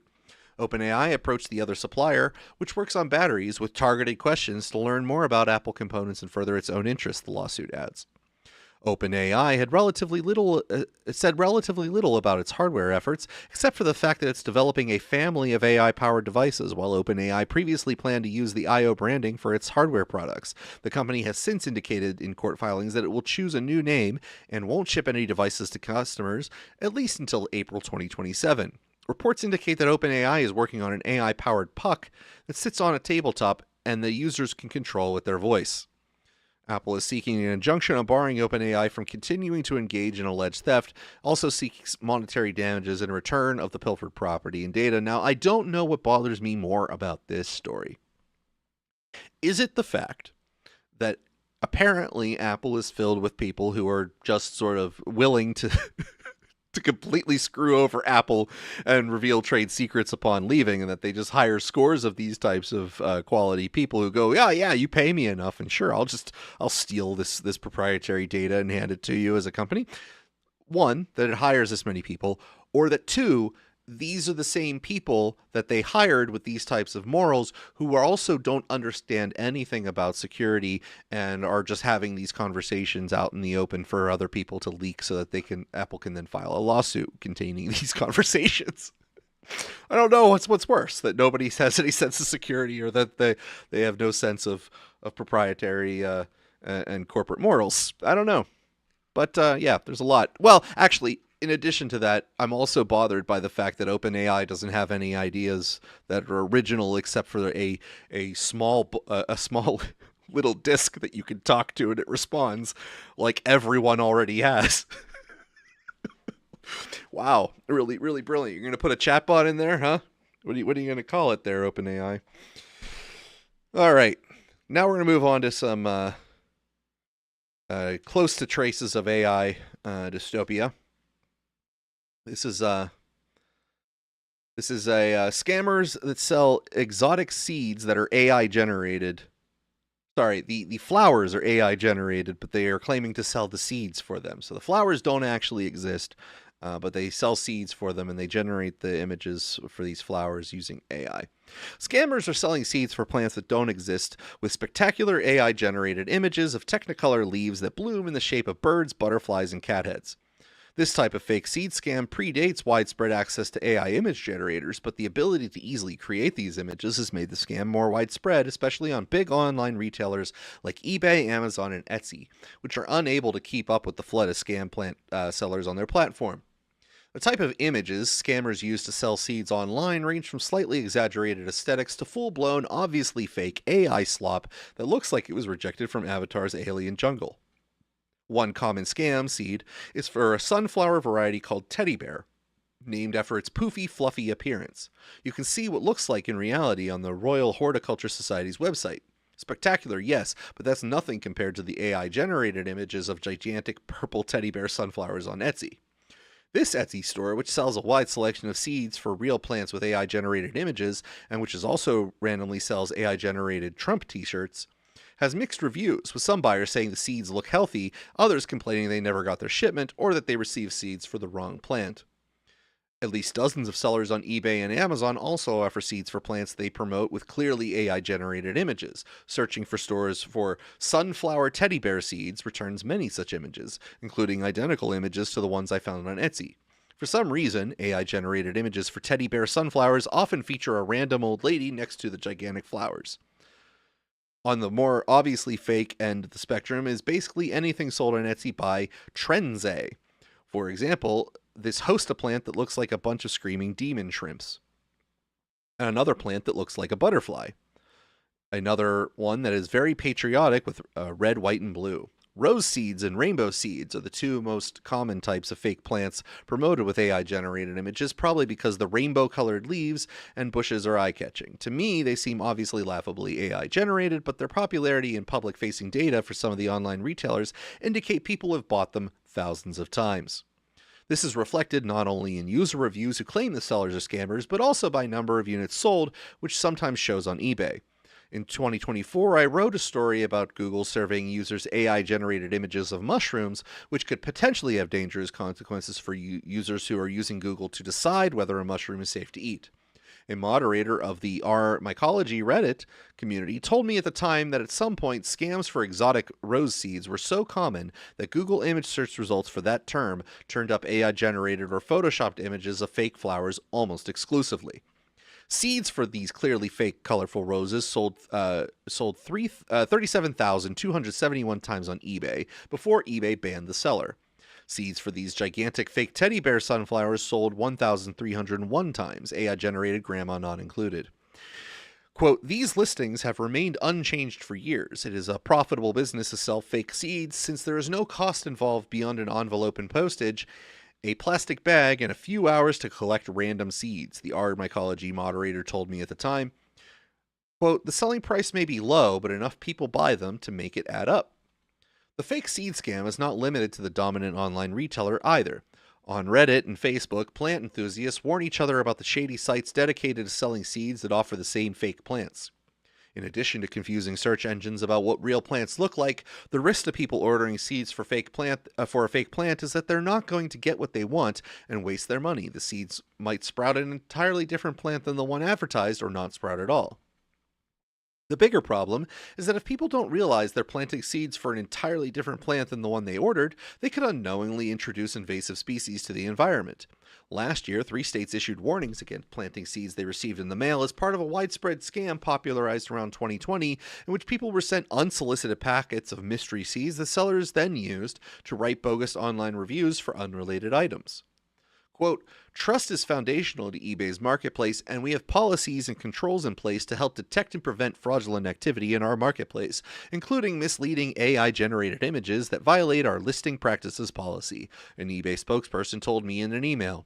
We work diligently to prevent and remove non-compliant listings through seller compliance audits, block filter algorithms, AI-supported monitoring by in-house specialists, and through close partnerships with regulators. We continue to invest in tools and technologies, and we can encourage users to report suspicious activity, and where we identify behavior that violates our policies, we take appropriate action. Etsy and Amazon did not respond to requests for comment. So that's the top article on our Traces of AI Dystopia segment here, and we don't have that much left to go, so I'm going to try to finish out the articles here I have for Traces of AI Dystopia, because some of them are a little funny here. Quote, this is from Wired here. Quote, tell him he's a piece of shit. Meta's new AI unit is a total mess. Someone interrupted a live stream, employee-only presentation at Meta earlier this week with an expletive-filled outburst about, quote, being the company's bitch, according to a recording heard by Wired. The individual then asked the people leading the call to write a specific Meta AI executive and, quote, tell him he's a piece of shit.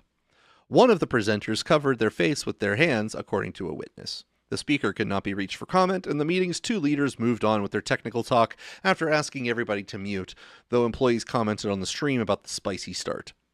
The incident, which took place on a call open to thousands of employees, reflects growing frustration inside the company's applied AI team, which was formed in March to support the work of AI researchers at Meta Superintelligence Labs. 3 current employees tell Wired there is widespread dissatisfaction with how Meta assembled the unit of about 6,500 engineers and product managers, and the drudge work they allege has been assigned to improve AI models. Each spoke on the condition of anonymity because they were not authorized to speak to the media. Quote, it's literally the gulag, one of the employees claims. You have zero purpose in life. All of a sudden, you barely interact with anyone. You just have these tasks every week. Another employee describes some of the tasks, generating puzzles to test how reliably AI models from Meta and other companies can solve them. As easy compared to the software development work they had been doing previously. But the new projects feel menial, and almost all employees seem unhappy, they say. Quote, most people find the work soul-crushing, a third employee says. Meta declined to comment for this story. Applied AI isn't the only unit where tensions are boiling over and contributing to what workers describe as low record morale. The company's AI-focused restructuring, which includes 10% of the company or 8,000 employees being let go last month, has generated extra work and stress throughout several divisions, including data center engineering and Instagram, several current and former employees tell Wired. Across the company, more than 1,600 employees have signed a petition demanding that Meta stop a recently launched initiative to monitor U.S. employees' clicks and keystrokes to generate AI training data. The company has scaled back the program slightly, allowing employees to pause data collection for up to 30 minutes and request specific exemptions. During a meeting this week, open to all employees at Instagram, Meta Chief Product Officer Chris Cox addressed the difficult and brutal environment created by the insanity of this company in the past few months, according to a recording heard by Wired. Cox applauded Instagram employees for launching features and serving around 2 billion users amid what he compared to running a marathon in the middle of a hailstorm and then, like, your teammate gets replaced and then we're recording you. Quote, "It's like what the fuck," he said, drawing laughs before repeating himself. It's like what the fuck.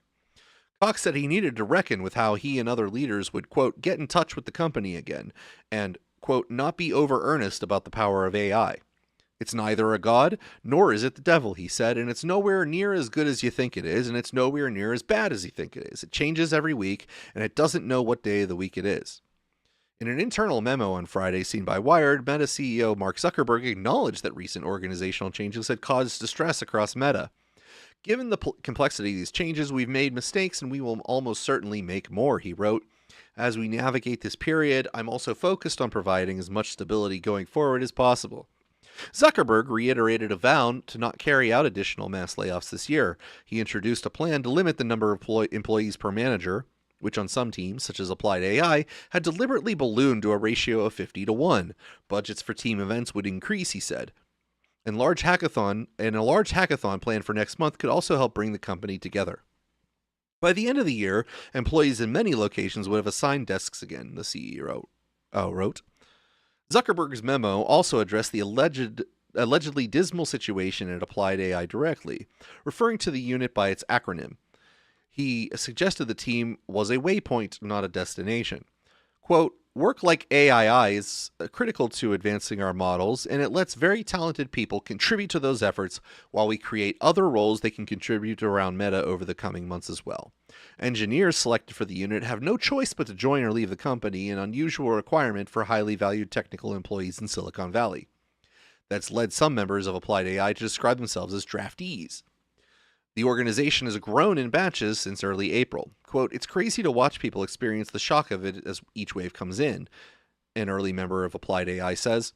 Some employees are being asked to finish 2 tasks per week. These involve generating complex software coding problems to help AI scientists better train and evaluate the performance of the latest frontier models. Some of the work is meant to help develop AI agents and generate software or other outputs. One worker describes the assignment as mechanical and not creative, and certainly not using their full skill set and knowledge. They feel they were hired to develop social media apps for billions of people, but now find themselves assembling data for hundreds of AI scientists to feed computer chips. Meta released pioneering open-weight AI models 3 years ago, but has had mixed results with subsequent releases. Applied AI is among several expansive initiatives Zuckerberg has spun up in hopes that the company can better compete in the growing market for AI services. Zuckerberg noted in his memo that, unlike some of the other AI labs, automating work was not Meta's primary focus. Quote, "The products we'll build will range from much more personalized Instagram and Facebook experiences and glasses that help you throughout the day to better tools for small businesses to thrive and create jobs, and personal superintelligence agents that understand your goals and work 24/7 on your behalf to help you in ways you want," he wrote. To get there, he said, Meta's North Star is to be the best place for the most talented people in the world to make an impact. So, I am very pleased to report that employees of Meta are miserable, and that someday the company may no longer be. Perhaps it'll dissolve, break into 1,000 pieces, and blow away in the wind. Donald J. Trump, are there any Meta products that you actively use on a day-to-day basis? Not that I am aware of. I don't even think I have any machinery in my farm that actually is younger than 2008. So I don't even have like modern electronics in most of my stuff. Wow. Okay. So the only social media platform you're currently using is X, the Everything app. Is that what you're saying? Pretty much. Yeah, the only thing I use is X, and I have a YouTube account where I watch YouTube videos. But that's about it. And Rumble. Were you aware that Yeah. This Dumb Week is broadcasting live to YouTube right now? That we are live streaming to YouTube, and that hypothetically, the chat boxes go on the live stream as well. Do you actually pay attention to the chat box, or? I do not. If we get a whole lot of flow on there, I might start. But I'm a one-man production machine right here, so I gotta pay attention to everything that goes on. So I guess I'll eventually have to log on there and I'll just have to accuse you of being a Mossad agent occasionally on the chat. well, listen. I definitely do not speak dreidel, so I can't read it. I can't speak it. So I would be a very poor, or I guess maybe a very good Mossad agent, since I wouldn't be able to give away any secrets because I wouldn't be able to read any of them. I don't know if they write using Hebrew. I have no idea. Who knows anymore? I don't know. Well, I mean, we already know the first rule of spycraft from the previous story, which is, always use a cutout. Yes. Never request the act yourself.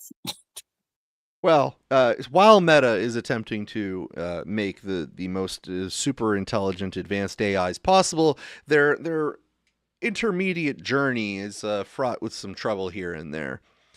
From Ars Technica, hackers duped Meta AI support chatbot to steal celebrity Instagram accounts. Meta's AI support chatbot proved unusually helpful to hackers looking to steal and resell notable Instagram accounts, the hackers simply asking the bot to change the account's associated email addresses while using VPN to mask their true locations. Videos featuring the shocking Easily exploit have been circulating among Telegram groups for hackers and security researchers, according to 404 Media. The exploit allows hackers to take over and flip valuable Instagram accounts worth hundreds of thousands of dollars on the gray market before Meta implemented an emergency patch on May 29th. The Barack Obama White House account and the Chief Master Sergeant of Space Forces account also posted pro-Iranian images and messages while they were temporarily compromised. Attackers simply had to use a VPN to approximately match their location to the target Instagram account's region, begin a password reset process, then ask Meta's AI support chatbot to change the email address associated with the account, according to 404 Media. It's a very straightforward prompt injection attack. Neowin reported having the exploit as being active in the wild for months, going back as far as February of this year, with hackers compromising thousands of accounts, but the exploit seems to have gained more public notice in recent days with the compromise of high-profile accounts. Prominent researchers, such as Jane Munchin-Wong, have recently reported that their accounts were hacked. On May 31st, the synonymous open-source intelligence researcher ZachXBT posted on X about how the Meta AI support is garbage and has lots of access perms which allow you to reset passwords to any user without two-factor authentication and did not verify who you are. At the same time, the researcher Dark Web Informer described as the same exploit on X while noting it had been recently patched. Both ZachXBT and Dark Web Informer also confirmed how hackers had targeted and resold particularly valuable Instagram accounts, including the short handles Hey and Jowo, with a combined gray market valuation estimated above $1 million, according to the CyberSec Guru. Such accounts can be valuable even if hackers hold them for just a few days because of the clout, resell, and brand impersonation, the security blog reported.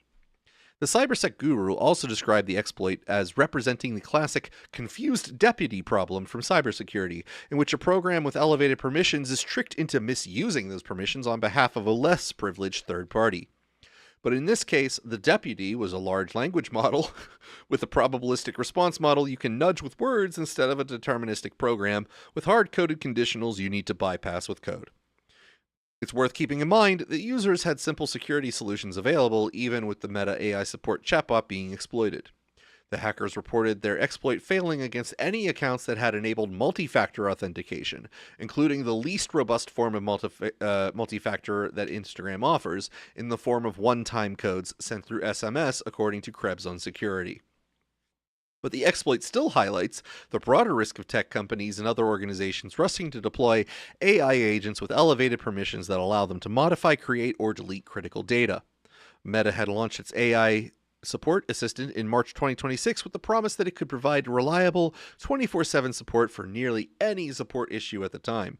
The minimum architecture required to do this more safely, according to the cybersec guru, would include out-of-band verification before any account modification, rate limiting on AI-initiated reset flows keyed through account risk signals, action logging with anomaly detection for unusual AI-driven account modifications, and a hard deterministic gate. But of course, Meta would not do any of that right off the bat, which I guess brings me some more Schadenfreude. And with that, I am going to round out the show. Do you have any additional comments, Donald J. Trump? I have. They're saying the Department of War, one of their central commands, didn't have two-factor authentication on their Instagram account. Did I hear that correctly? I guess not. I guess not. Whoops. Oh my god. I mean, listen. Okay. I don't know. Maybe Whiskey Pete created that account and handed it off and didn't necessarily set it up for a full authentication. I don't know. Whiskey Pete's really high on the AI supply, but he doesn't seem to be well informed on cybersecurity and AI itself. So I don't know what his OPSEC is. Honestly, you know what? There's probably some weirdo SOP from back in the day that is still circulating, like a zombie SOP that states that someone can't make a two-factor authentication because of some cell phone association with the account that can't happen or something. It's probably something that was instituted in like 2008 and it just has never been updated, would be my guess. Well, I guess as long as you can't arrange any drone strikes over the Instagram account, that'll, the damage might be minimal, right? You're not doing any trade secrets over there. All right. But you could throw up some AI stuff. That would be funny. Yeah. Well, that's been this dumb week. I have been co-hostless today, but I think I did an okay job. It might be a slightly shorter episode than it typically is, but that's okay. I'm going to come back hopefully next week with a jam-packed show. I don't know if our lovely co-host Alexandros Marinos will make a return for that episode, but we will see. He is enjoying his vacation in the lovely Greece, but I'm not going to bug him too much to come back early if he doesn't want to just yet. I actually don't even know what the time difference is over there. It might be sleepy sleep time for him, and I'd have to start the show earlier if I wanted to catch him before sleepy sleep time. But with that, I hope everyone